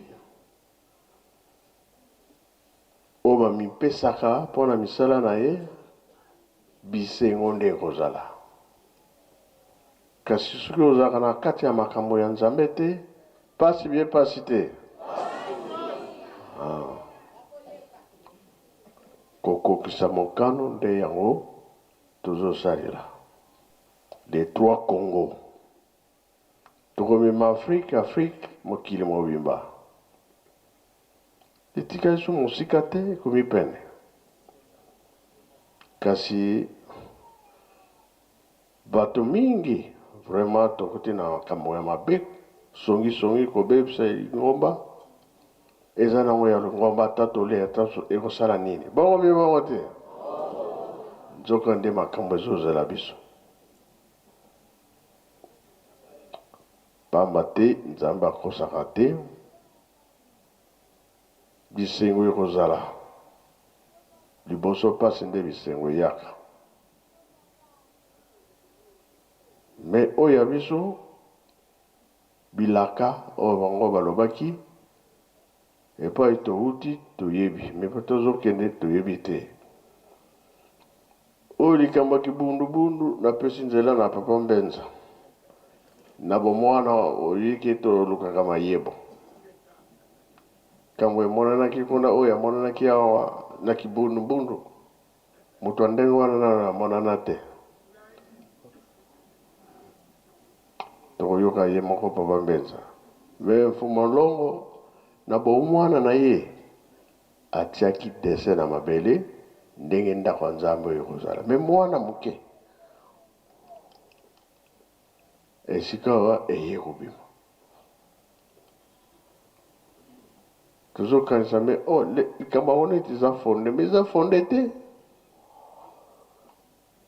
yango nalobaki mokolo yenga tata nzambe aza na ngambo banani ye bozali sire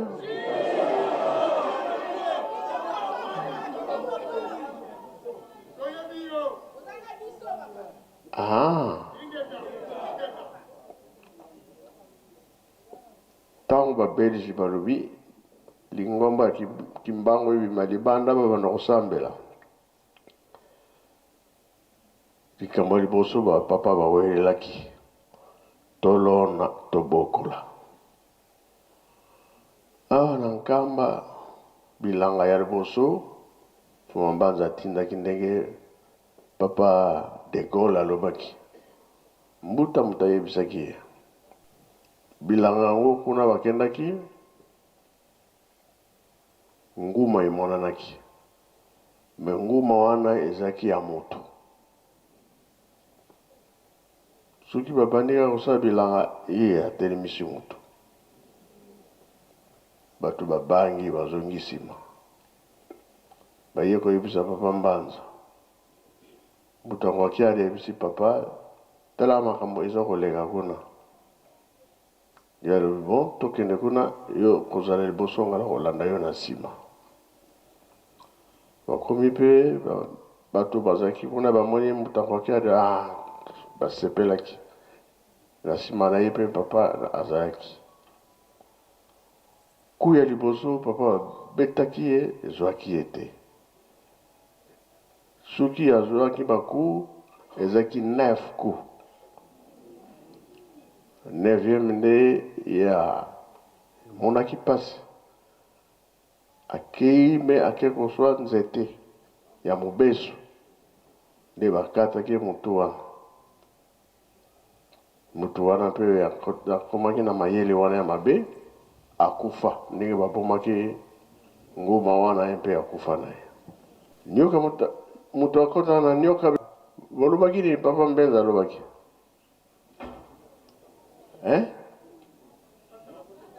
sata na moto akotaki na nyoka balobi sika akota su na nyoka te akota na banani na bato papa Mbenza apesi yo mikolo ya kibundubundu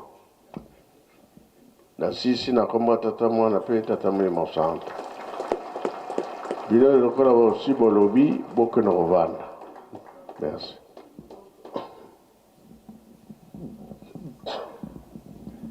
Merci papa ndenge opesi biso nzela otuni biso motuna ya kibundubundu likambo ya kibundubundu ye moko papa Mfuma Ndongo papa Diangenda Kuntima mutu ayebisaka biso na 5 mois wana na 5 mois papa Mfuma Ndongo papa Diangenda Kuntima ndenge nyina ayebisaki biso likambo kibundubundu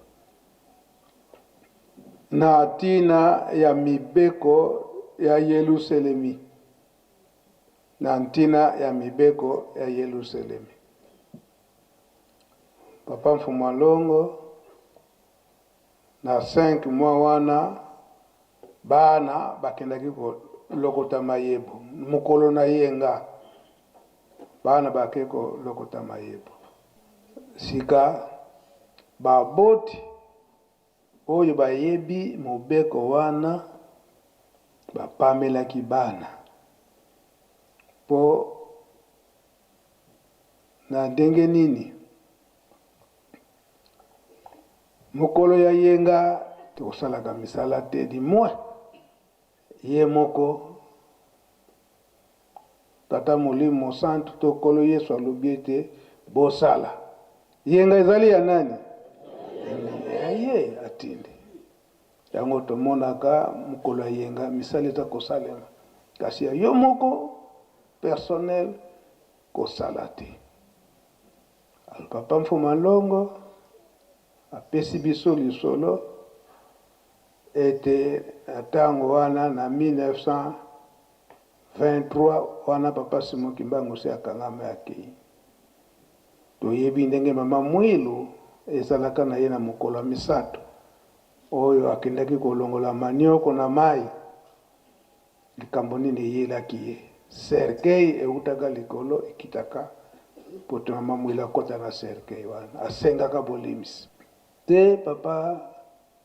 Mfumalongo papa Dengenda Kuntima expliquaka très bien que mokolo wana il a fallu mama Nkitudi akende kolongola manioko wana mais asalaka fièvre yango nde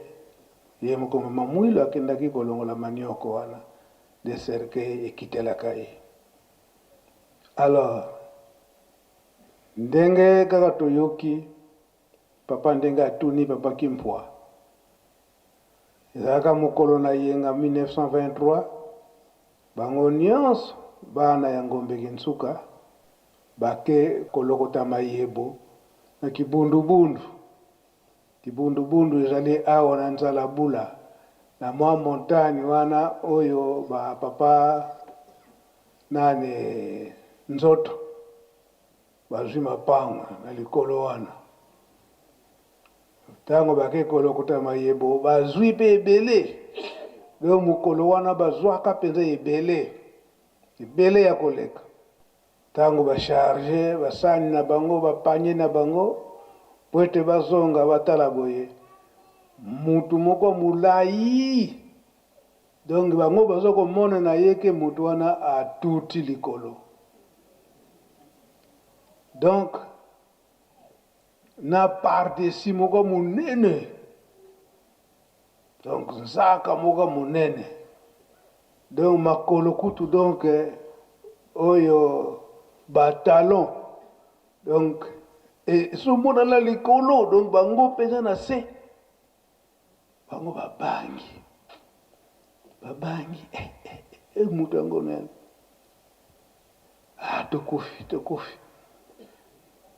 na bayebu babandi kobwaka mayebo mutu na mutu na nzela na ye akokimela sikoyo papa Mfumalongo Papa Ngenda aza kopusana pembeni na ye aza kopusana baninga bazo kobanga batata kimfo wada batangu bazoma papa Mfumalongo zo pusana kola bango ba kimi donc bazo kokitela na nzela école secondaire kuna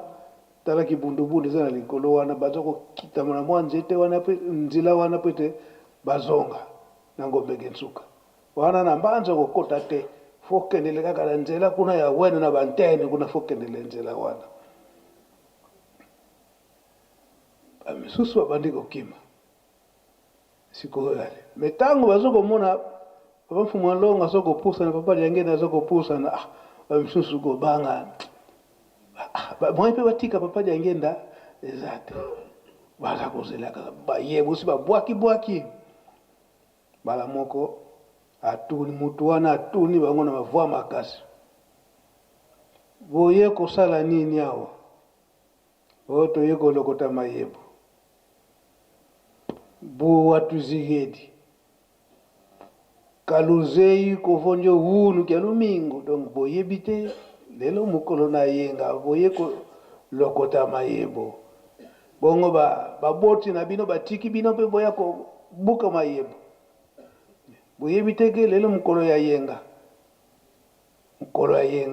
ezali ya ngai eleksi wana nani Nzambe mokolo ya yenga ezali ya ngai bino boye kolokota mayebo soki atoni bango bouti wapi bango balobi touti ngombe kinsuka ngombe kinsuka bango nyonso donc bazokobaga me papa mfumu walongo papa diangela ye ndio aza korepondre wana ye moko papa diangela azoyebisa biso papa diangela aza korepondre kungombe kinsuka tututangwa na ngombe madaka ngombe madaka donc oyo azalaki chef du village kombo na ye madaka ngombe madaka ki ngombe kya madaka kwe ikenena yo tata nazokota ki ngombe kya madaka kwe ikenena papa mfumu alongo ki ngombe kya nguwako tango asali ndenge wana lea akimi ale bala nyonso mpe bazwi courage ya kokima atikali kobwaka mayebo nyonso na basani kobwaka bazongi bangombe kinsuka baboti batuli bango mpe makambo nini tala makambo toke komona kuna pala moko balobika bomoni yenga uzokende kolokota mayebo ya papa fumalonga alobaki te fo korespecte mokolo ya yenga kingombe kya ngwako wala papa Diangenda utarepondaka na tata wana vageno yenu. Alors na lotomo ya papa Simo Kibangu Kiangani oyo makambo oyo papa aza kotuna na bamusicien pe chorale Yerusalem ye moko papa Diangenda en 1976 donc 76 tango fondation ya ndako Nzambe ebandaki liboso fondation ebanda bayaki na plan wana sikoyo bapapa Mambi bazalaka oyo bazalaka ba-architecte na ntango wana ye moko papa Das papa Mambi papa Nkoko papa Alture oyo ya chorale dirigeant de bazalaka sika ngai mpe nazalaka na garçon moko nayebi te soki aza wana musicien papa Ogi Nkoza ya Brazzaville soki azali awa na kati na mbanza abima nani aya awa témoigner likambo wana nde papa Diangenda atunaka ngai yo mbenza mpe oza na mwana oyo ayebi mosala oyo associe bango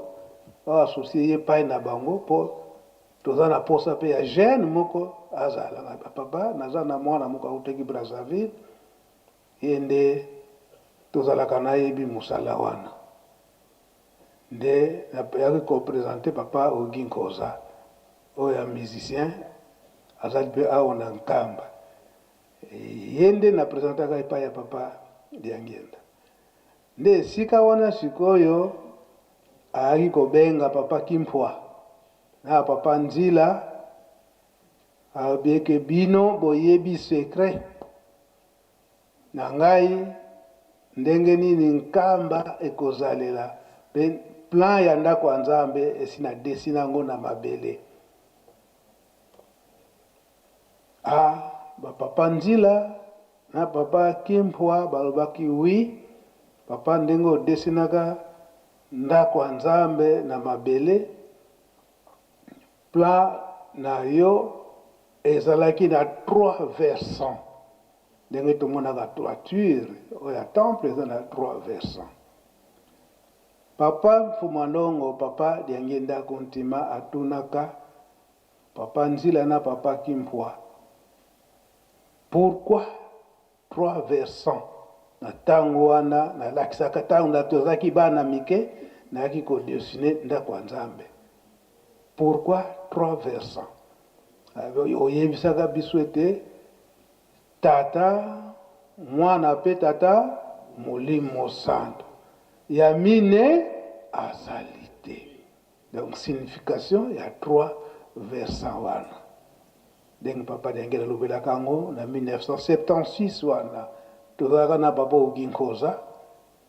soki azalaki awo nde alingaki kotémoigner likambo yango. Alors esika wana nde papa Diangenda aye kobakisa kaka na ntango wana ndako ya mintinu lisusu ekotongama. Soki ndako ya Nzambe esili,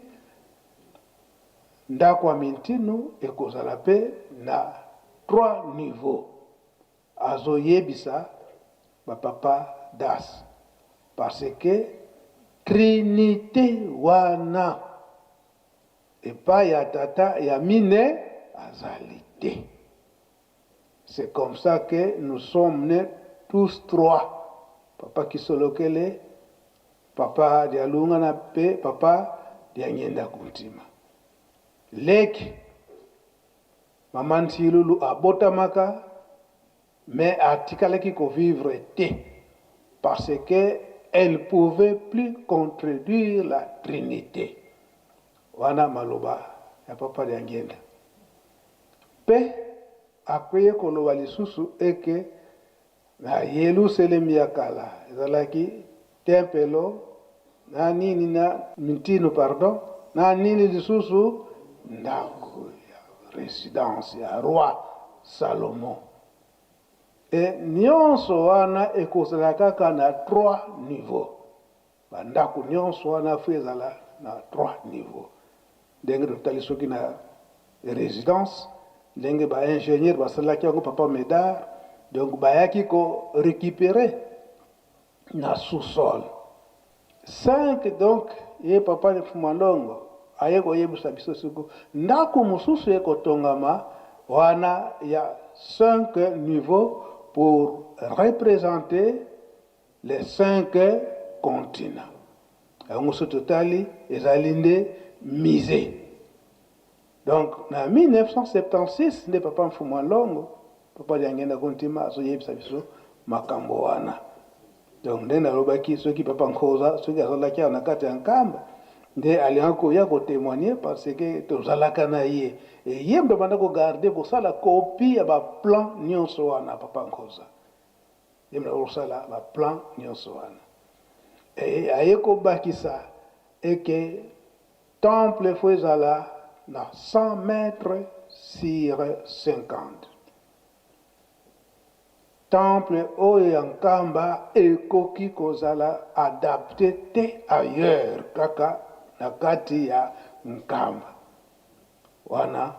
papa Mfumandongo ye moko aza koyebisa biso aki kokota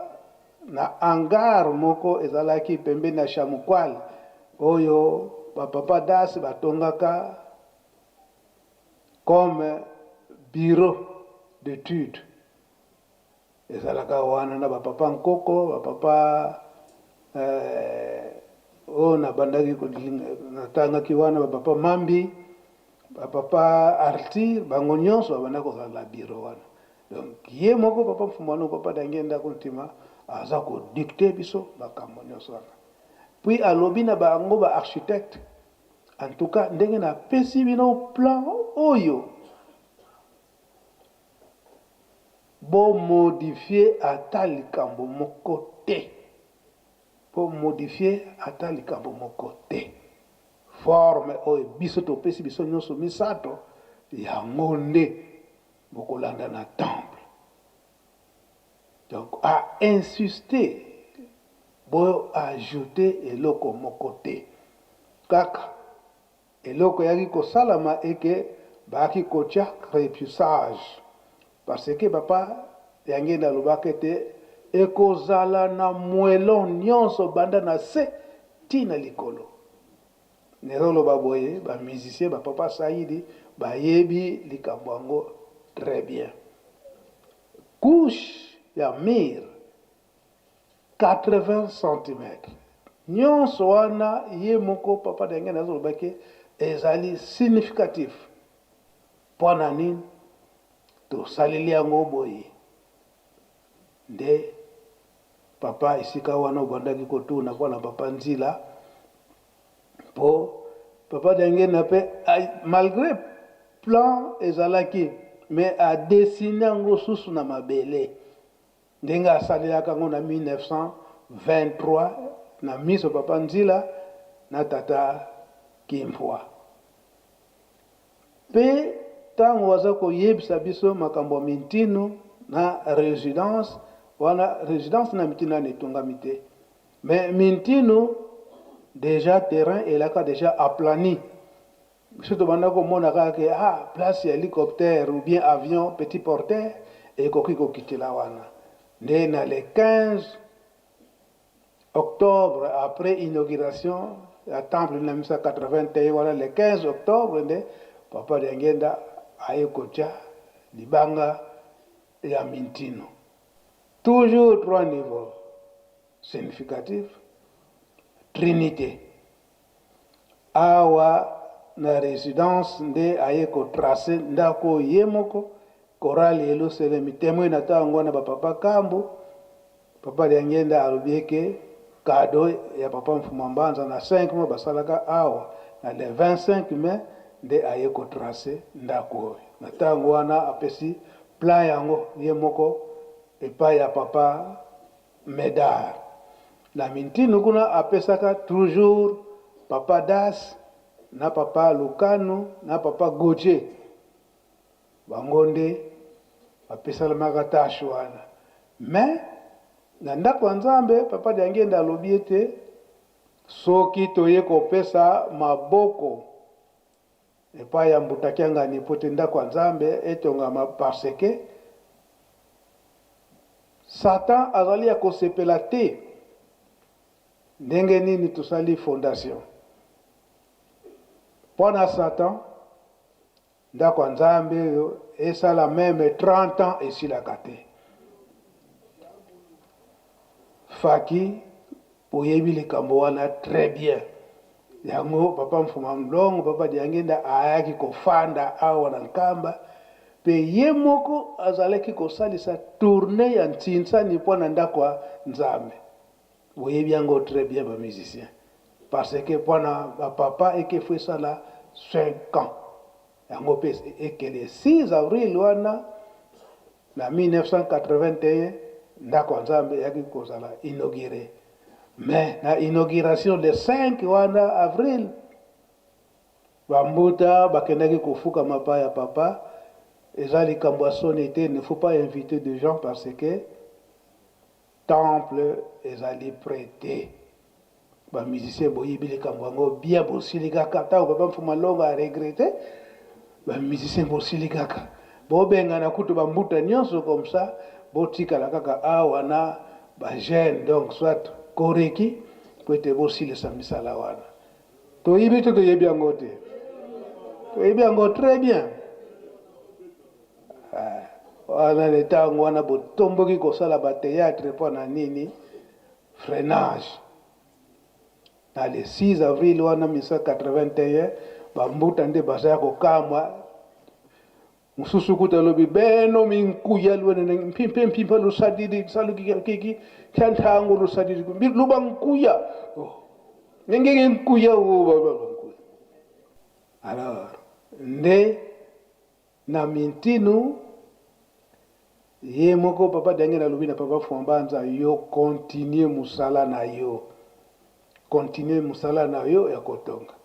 nde apesaka dérogation na Congo central papa de Ngenda ye moko po ete papa Mfuma Mbanza atambula na Congo central nyonso mpona kosala mintinu malgré ke etikalaki kozala inauguré pai na bango moko te kasi inauguration esalamaki ndenge tolalisaka bapaya na ndenge papa Kulutu atikaka biso nde kuna bapaya nyonso balalaka nde inauguration mobimba nde ndako mpe efungwamaka mais wana kufunga maka donc officieusement mais officiellement yo moko papa Simoki Mbangu Kiangani koye kofungula ngo tango o retape na bana ya koreki nde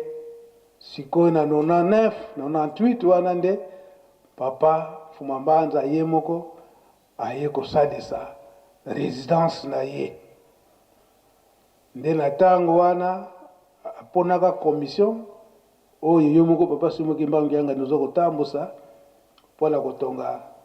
résidence. Donc insistance na papa Fumalongo papa Diangenda kontima était bisika na biso wana bandako na biso bilaka fokaka 3 niveaux yango pe papa nazo komonaka ozolingaka teke bandako mosusu oyo biso tozo kotongaka ezala ba eleka ba 4 niveaux yango grand bandundu yango tosengaki ete 3 niveaux soki tokokende na 5 niveaux ndenge papa Diangenda alobelaka yango kaka mise ndenge osengelaki yango oyo mosusu etikali soki tokokende na 7 niveaux yo soki 8 niveaux na autorisation na yo kaka papa me biso toyebi trinité bajene oye eza boye te papa Fumalongo papa Diangenda kontima alobelaka yango ndengo donc papa oki kaka moto aza ngiawa peut-être azolandela yango na ndako na ye mais azali témoin ya makambo oyo ngai nazali koloba ye aza moto ya Brazzaville papa oki Nkoza aza moto ya Brazzaville ye nde témoin tozalaka na ye na ndenge papa Fumalongo papa Diangenda kontima apesaka biso baplan nyonso et puis apesaka instruction na bapapa Das bokotonga bandako na bino ya ndako ya Nzambe kasi botonga ndako ya Nzambe te oyo koleka munene ya temple ya Nkamba nde après awa batongi mintinu nde papa Diangenda ye moko atindaka bango lisusu na bapapa Nkoko na Lubumbashi po bakende tonga ndako ya Nzambe ya centenaire wana mabanza nyonso wana oyo nauti koloba mingi bayebi makambo yango wala papa ndenge nga nayebeli na papa nzila ndenge kosengeli biso yango baplan nyonso oyo papa Diangenda apesaka biso insistance eke trinité biso moko toyebi oyo toyekoli oyo toyebi Bible toyebi trinité elakisi nini yango papa soko ko permettre ngai makambo lobaka mukolo ya yenga koyamba bapaya na kati na Lingomba surtout awa na Nkamba wana avec insistance alobelaka yango ete bobosana te likambo wana ya koyamba bapaya mupaya bakotalelaka ye na elongi te kasi na libumu koloba ete kolona pe kobokola avec votre autorisation papa ce qu'on peut permettre totia maloba ye papa Diangenda ndenge nini alobelaki yango wana maloba oyo tokotia ezali juste après inauguration à temple mais ayaki korepete yango na 5 mois na ndenge nini bapaya babanda koyela biso ndenge nini tobanda koyambela bango tout d'abord koyamba mopaya fo olakisa kimondimi parce que mopaya azali kaka mopaya makambo mosusu ayebi te donc akoyekola yango epai yo kolomboka kolo likambo yango tokoyokola papa Fumalongo ndenge nini alobelaki yango batata mpe bamama nakanisi soro tozali na esengo na ntina ete tomoni bandeko na biso balungwi na kati na mokili mobimba nakanisi soko totali nzembo oyo eyimbamaka na bamusicien kunga miamba sinubo 1 2 3 konga miamba sinu nusatambula makanda manza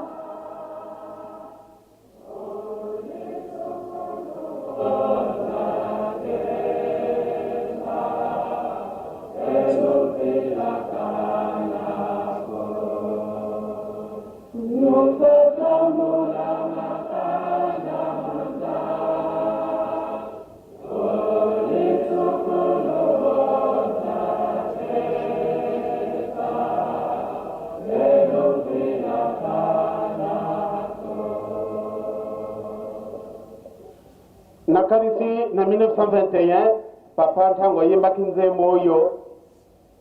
ezalaki komonana na biso ete likambwani ekuki kosalama te ezali boyo te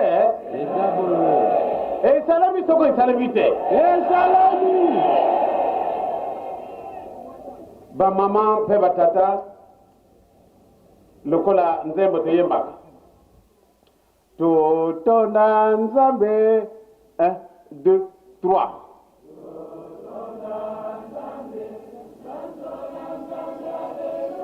alinga biso atwinda mubikisi wose etala yese ye yabongisaka elinge kumonana totona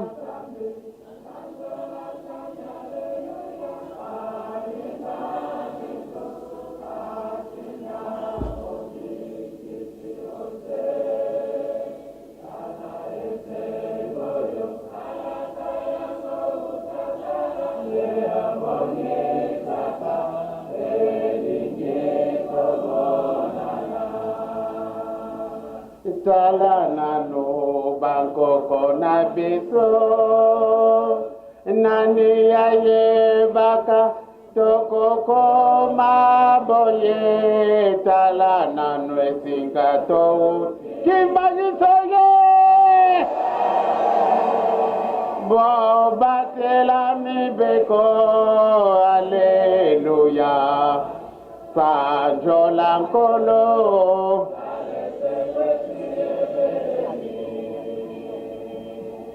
Alléluia, Sanjola Nkolo,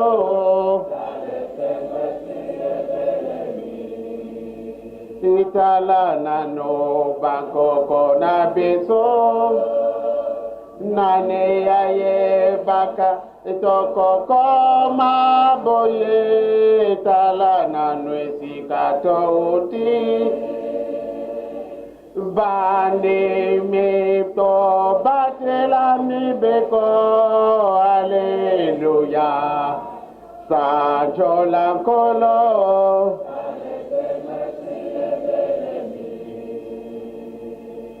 Alléluia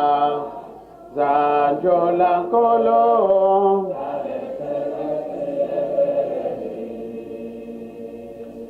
ba mama pe batata Tozali bandimi. Tozali bandimi. Mondimi ye azali nani. Celui qu'on appelle un chrétien doit être qui? Et qui est-il quand on appelle quelqu'un, il est chrétien? Et l'Obamina Bissou était Mouinda bakotia comme on a na mesa te. Ezali été hein. Donc yo chrétien ozali mouinda. Ezali été hein. Soko zali mouinda yiba malamu ndetola ta uniforme moko. Uniforme na bisu yango wapi. Uniforme ya chrétien yango wapi. Mundimi azali mouinda.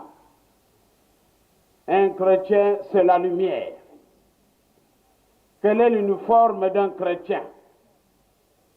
Qu'est-ce qu'il doit avoir comme uniforme? Près de frères et de sœurs qui ne le sont pas. Je pense bien que le bon Dieu nous a tracé une ligne de conduite. Le bon Dieu a donné le 10 commandements de Dieu. Ça doit être la base réelle sur laquelle nous devons tous appuyer pour être appelés chrétiens. Nous ne devons négliger aucun commandement de Dieu pour que nous ayons tous le même uniforme. Parce que quand on est chrétien, automatiquement on est la lumière. Ça doit être un signe pour nous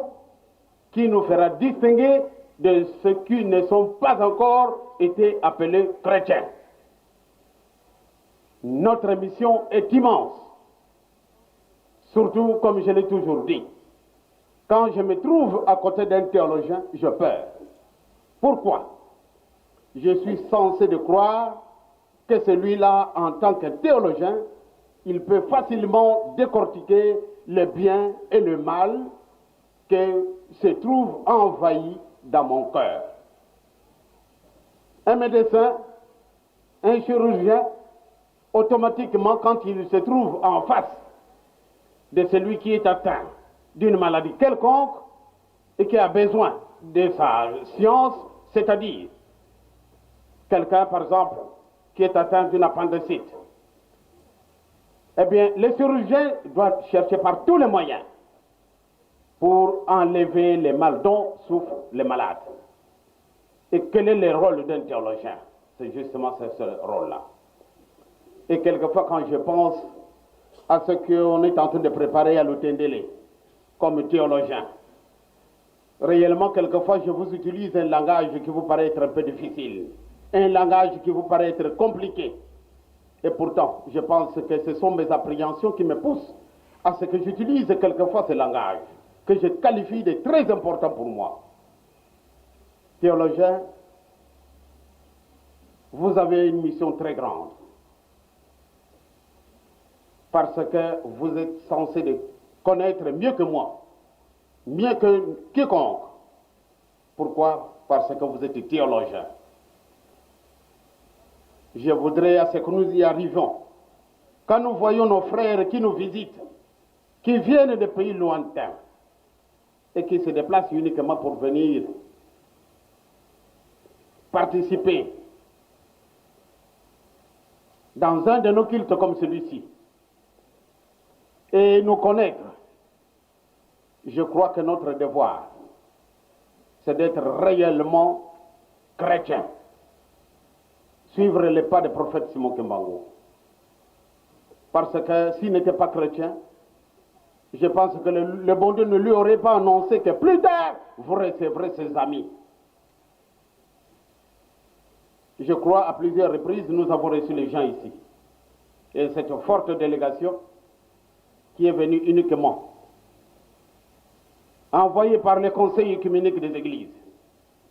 Je me rappelle encore très bien qu'en 1969, lors de notre admission au sein du Conseil œcuménique des Églises, un problème s'était posé. Il y a eu beaucoup de critiques parce que c'était pour la toute première fois qu'une église dont la direction a été confiée à un frère de race présente sa candidature. Et pour son admission, ça a été vraiment compliqué. Mais la réaction de Dieu n'a pas retardé et immédiatement, beaucoup de personnes, de hautes personnalités religieuses, n'ont pas douté suite aux rapports qui ont été établis depuis 1921 jusqu'en 1969 et qui ont décidé à ce qu'on puisse nous admettre. En nous adhérant, ou bien nous faisant membres du Conseil œcuménique des Églises, c'était pour nous une joie de découvrir les frères et sœurs en Christ qui vivent dans des pays lointains et qui, par certaines circonstances, ont peut-être douté de notre bonne foi, mais par après, la lumière du Seigneur a fait donner ce qu'il a donné. C'est notre admission au sein de ce conseil. Nous nous sommes trouvés donc ensemble avec les frères et sœurs en Christ du monde entier. C'est un privilège. Ce fut un grand privilège. Et je me rappelle encore le langage que j'avais utilisé. C'était une découverte pour qu'ensemble avec eux, nous puissions mieux connaître, mieux vivre ensemble en communion avec le Christ, parce que nous sommes tous créés à l'image et à sa ressemblance. Et par le fait même d'être appelés chrétiens, pour nous, c'était la joie. C'était la joie non simplement une joie extérieure, mais c'est surtout une joie intérieure. Nous nous sommes sentis à l'aise. Pourquoi? Parce que ensemble, nous pouvons dire à Satan, non, ta présence ici n'est plus nécessaire. Nous voulons que tous nous redevenions les enfants de Dieu. Eh bien, ce n'est qu'après qu'on a décidé notre admission. Ma réaction, comme la vôtre,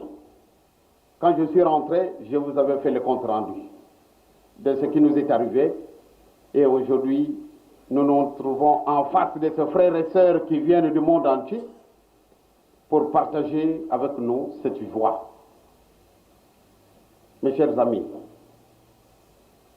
cela ne veut pas dire que le ciel nous est ouvert. Aussi longtemps que nous restons loin de sa volonté, nous devons être très proches de Dieu. Et pour y arriver, ce n'est pas facile, mais c'est tout à fait facile aussi. Quand je dis ce n'est pas facile,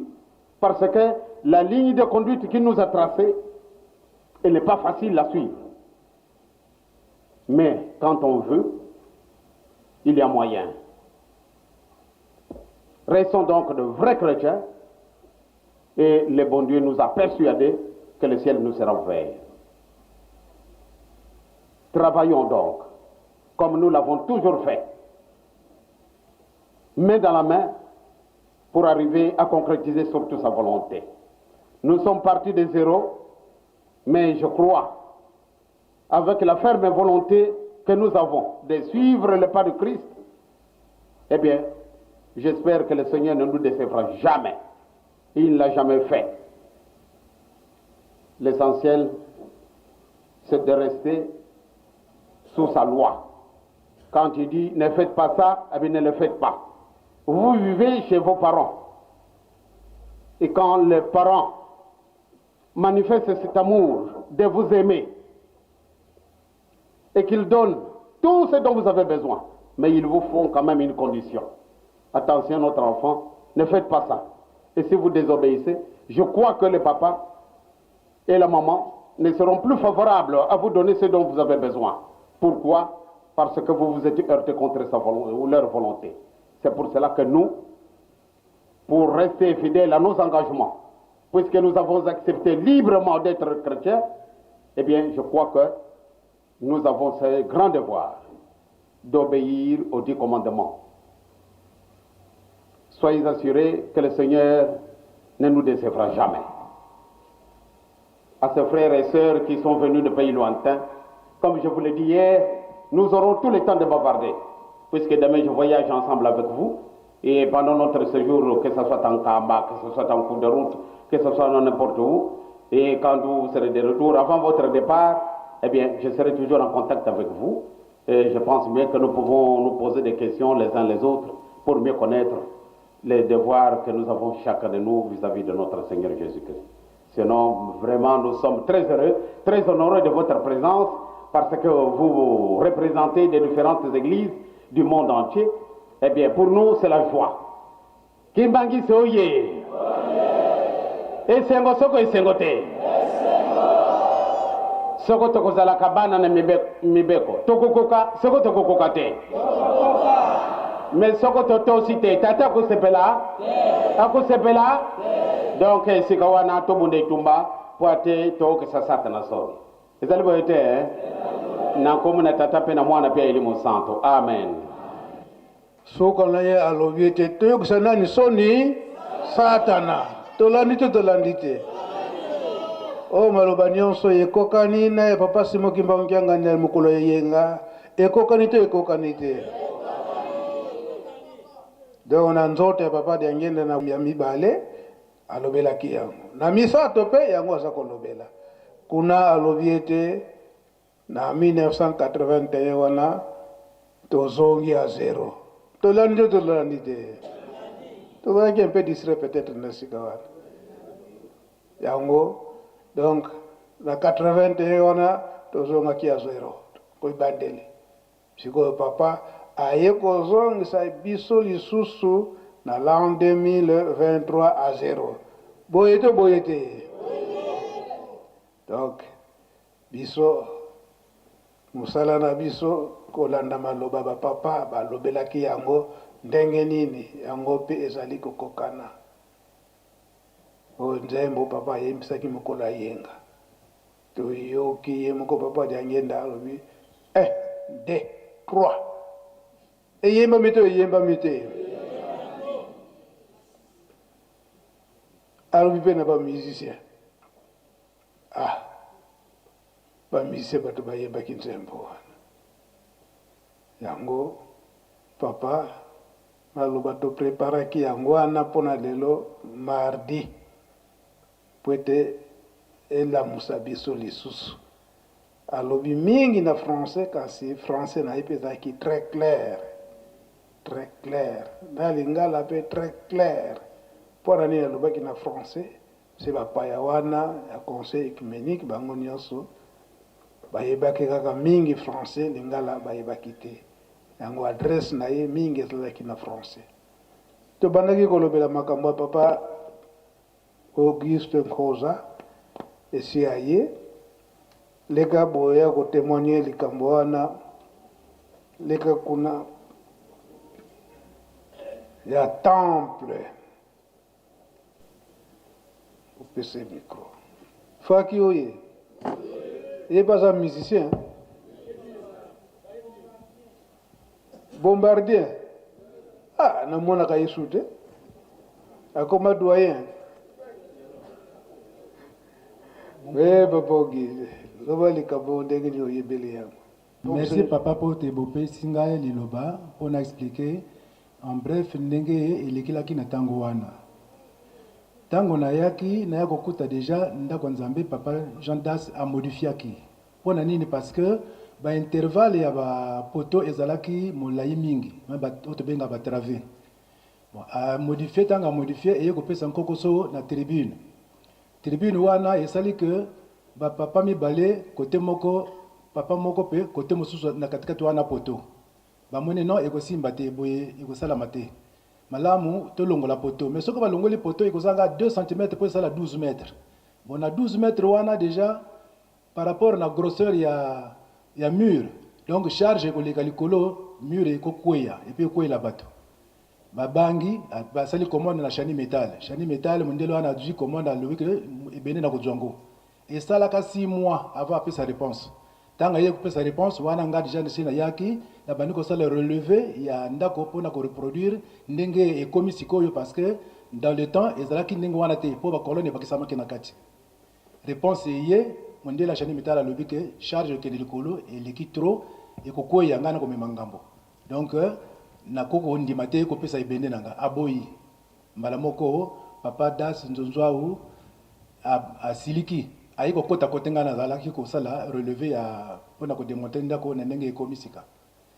alobi ni bino baingénieur te ni bino baarchitecte nga alobi niki nasali nini o voilà aexplike ngai ndenge chani métal apesi réponse nga nalobi bao ese bokomodifie yango te ye alobi no soki oza kaba komodifie yango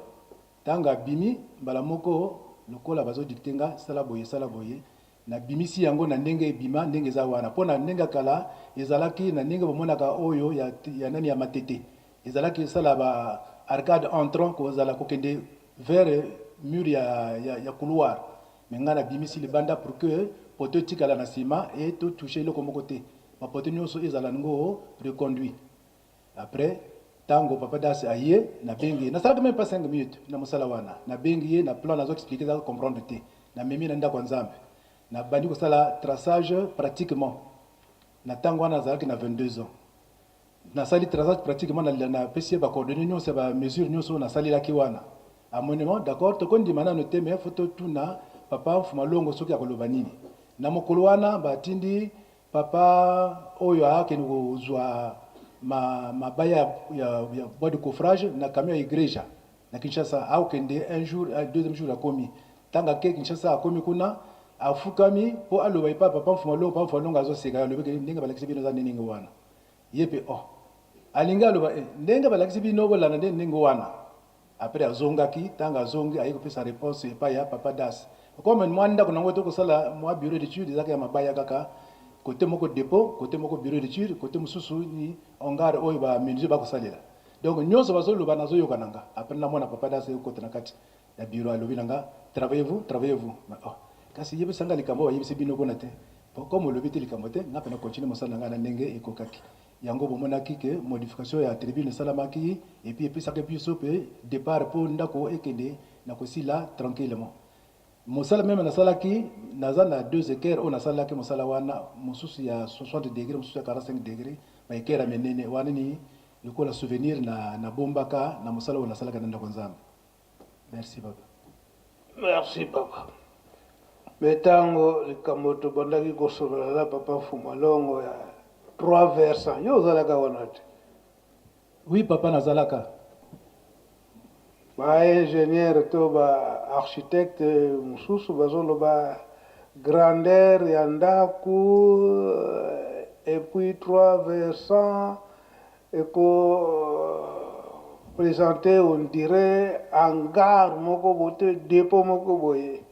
papa Fumalongo asili kaka donc yo bino boza ko minimiser plan oyo biso misato tosali donc bozomona eke biso toyebi mosala oyo te oyebi makambo nyonso wana. Oui papa, même avant naya kozwa mosala wana nasala yango nazalaki na dolisi na ntango wana namoni ndako nzambe na ndoto nazobeta tole ngala lobi d'accord nakende tala ndako nzambe ngona soki ekomi ndenge nini nakoma awa namoni ka les 4 piquets les 4 kwa ya ndako eloko moko ezalaki te mais ndako namonaki eza wapi donc elakisi ke ndako si etongama ngo na molimo oyo bango bazo minimiser ezaka bozo salela parce que réalité ne oyo papa Fumalongo alakisaki yango biso betolandaki yango nalukaki yo po témoin ya makambo nyonso wana ntango deba wana bandaki kosalama ndenge badesinaka ndako na bango mantata ezalaki na baingénieur mosusu papa dasa alobi soki toyokani te ngai na bana nanga mwasi nanga tobanda kota ndako ya nzambe na libanda mpona nini soki esali faux pas ekwei alors bino bokozala na kati bokozala na mpasi moi ekokima ekozala te sino te ezalaki bongo ndenge papa Mbenza alobi kiemba Kamba oye Kimbangisme oye est-ce que vous comprendre ndenge papa olobeli yango donc ntango discussion wana ezalaki donc po ekomaki eke bamodifie ngai kutu ngai ningaka kutu dazaki ntango wana na bandaki kose retire nanga bamodifie modification wana bapapa baboyaki yango sikoyo yango papa dasa alobaki ete bino boza kolinga ete bomodifie bosalela ndenge bolingi kasi ngai na koavertir bana na ngai na mwasi na ngai soki baye na temple balandelaka mateyi na libanda so on ne sait pas ndenge erreur wana bakosala soki mir wana ebouge soki ndako esi dududu oluwili kaka dududu lutina nzonzambi buna siyibwa badasa lobelaka ngo ndenge papa explique yango mais de sika wana nde ndenge ye papa oki aexplique yango donc écartement ya bacolonne distance ya bacolonne 12 mètres de discussion ezalaki nde wana donc après boye ko réduire na 6 mètres 5 mètres 99 ezanga 1 cm pour ça la 6 mètres donc 5 mètres 99 oui papa oui donc à peu près 6 mètres donc discussion de ezalaki nde yango wana ndenge oyo batindaka na Kinshasa soki na bosani te soit papa Ngindu ou bien papa Lukano Daniel oyo ayanda papa Lukano Daniel nde papa po bango nde babandaki kotia tembe wana nde Prof Malonga alobaki ete bolanda ndenge biso tosalelaka plan na biso misato. Papa okoki kozonga na ye. nalinga nabakisa mwa eloko mo papa. Oui papa. Ntango tosalaki bakolone oyo kote tribune ezali bon na se totiaki longrine totelemisi bakolone papa Das abangi alobi non il faut que na premier JB poutre moko ezalaki wana fale ya kozwa na poto oyo eza na arcade ya moke oyo cercle ya moke wana ye simba wana pour que tribune ekoya kenga alobi te poto wana bakata ngo kaka mabendo wana ekokota nango place mosusu tojisita na papa Das ye azobanga non ekokoya ngana te ekokoya te puis toza na longrine et puis tant tokokoma na deuxième na hauteur ya deuxième niveau oyo ya deuxième JB wana toza na poutre les olungwa na côté ya arcade ke na contre mur ye ni moto akosala soutenement donc ekokoya nango te papa Das abangaki tina ya kolanda papa Mfumamaza na yebisi ye papa Mfumamaza moto ya kosala décision bolanda ninga bazoyebisa bino pokata mabendo wana donc bakasaki mabendo les deux côté papa côté la kananda kwa nzambe donc yeba plan na bango bon papa Mfumamaza yeba plan na bango ninga yebisa bino bosala ndengwana ayebaki po ngana tele non soki tosali bongo parce que bato bakozala likolo na jibe ntango bakotala bapapa poutre wana bana kosala lokola kogene bango lokola bapapa bazokatama parti moko ezomona na kote mosusu beton wana ezosala gene et puis yango nalobaki non bapoto wana bapoutre wana elongwa nyonso mibale les deux côtés pourko ezalaka polele mais na nsima ya bapoto wana na likolo poutrele ezali oyo ekosoutenir bakolone yango ekokwea nango te puis na se toza na langrine oyo esali quadrillage na ndenge basense ya nyonso ya traçage ya ndako donc ekokwea nango te mais papa Das azalaki na bobangi ti ntango tokokulia yango ya bongo motema na ye ekitaki yango kaka nalinga kobakisa papa. Merci okoki kozonga papa tubele yaka rapide maposabolwa likambo ya kobakisa.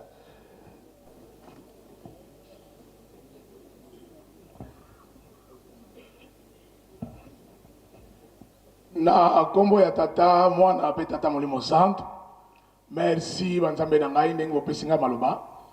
toye kaka awa mpona kosala recadrage ya likambo ya croyant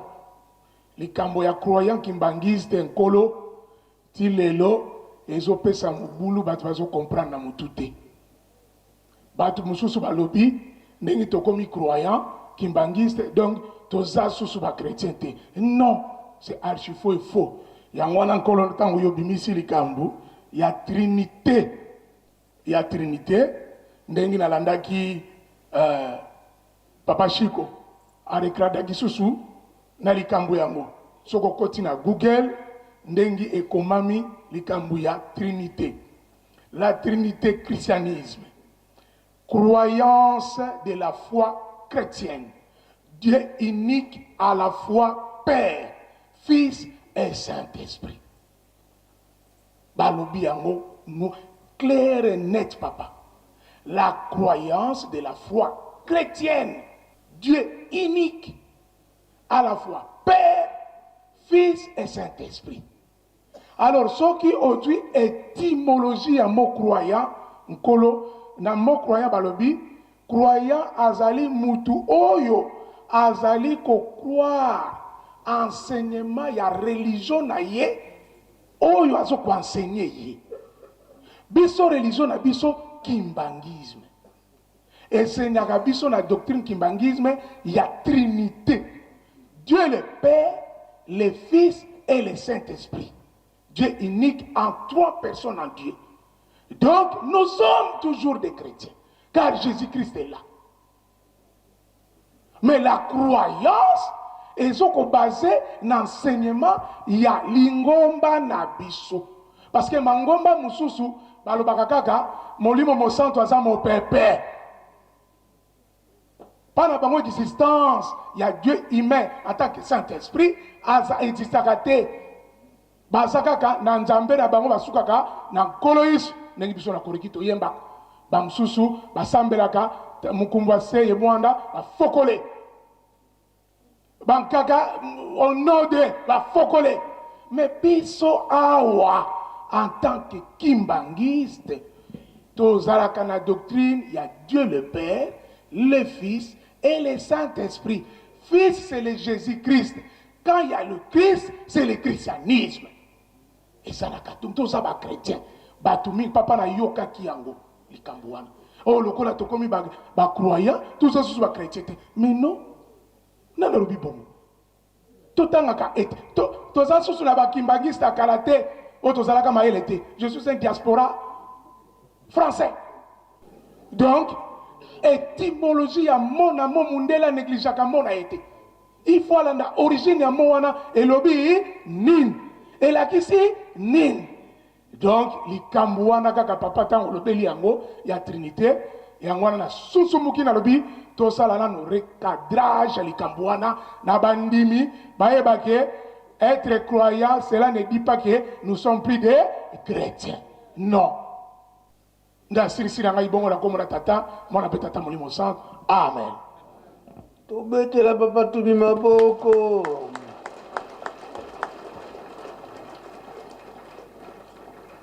papa mpo na ngai natelemi na ngai wana okombwa tata mwana mpe tata molimo santo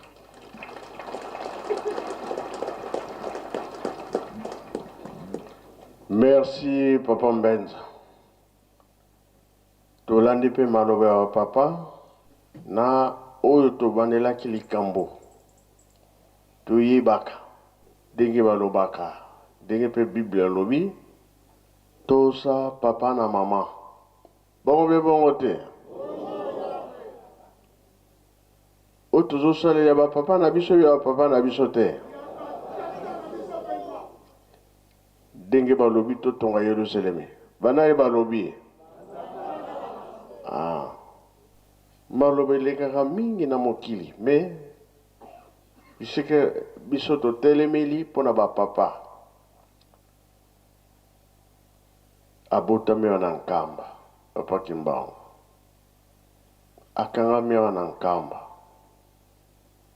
Akei. Bozongi na ye azonga ki bibi azonga ki te. Nzoto ezali wapi? Ya mama moyo ezali wapi? Ya papa Kisoloki ezali wapi? Fumambaza azali wapi? Papa Mfumalongo azali wapi? Mama Kinzemba azali wapi? Ba mama bango mibale baza wapi? Wana ilakisi nini? Yango wana ilakisi ke mokili mobimba bakoya wapi? Esiko osuki tobongisi te. Mopaya suka yeli yo. Otale na elongi? Otale na nini? Esuki pongi esali. Tolali sabi tolali sate.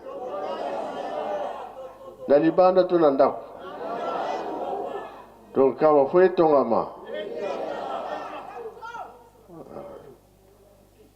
Ya lelo tolandi peto yoki. Bazali na ngambo na biso. Bongo be bongo te. Tosilisi na komba tata mwana pe tata molimo santo. Amen.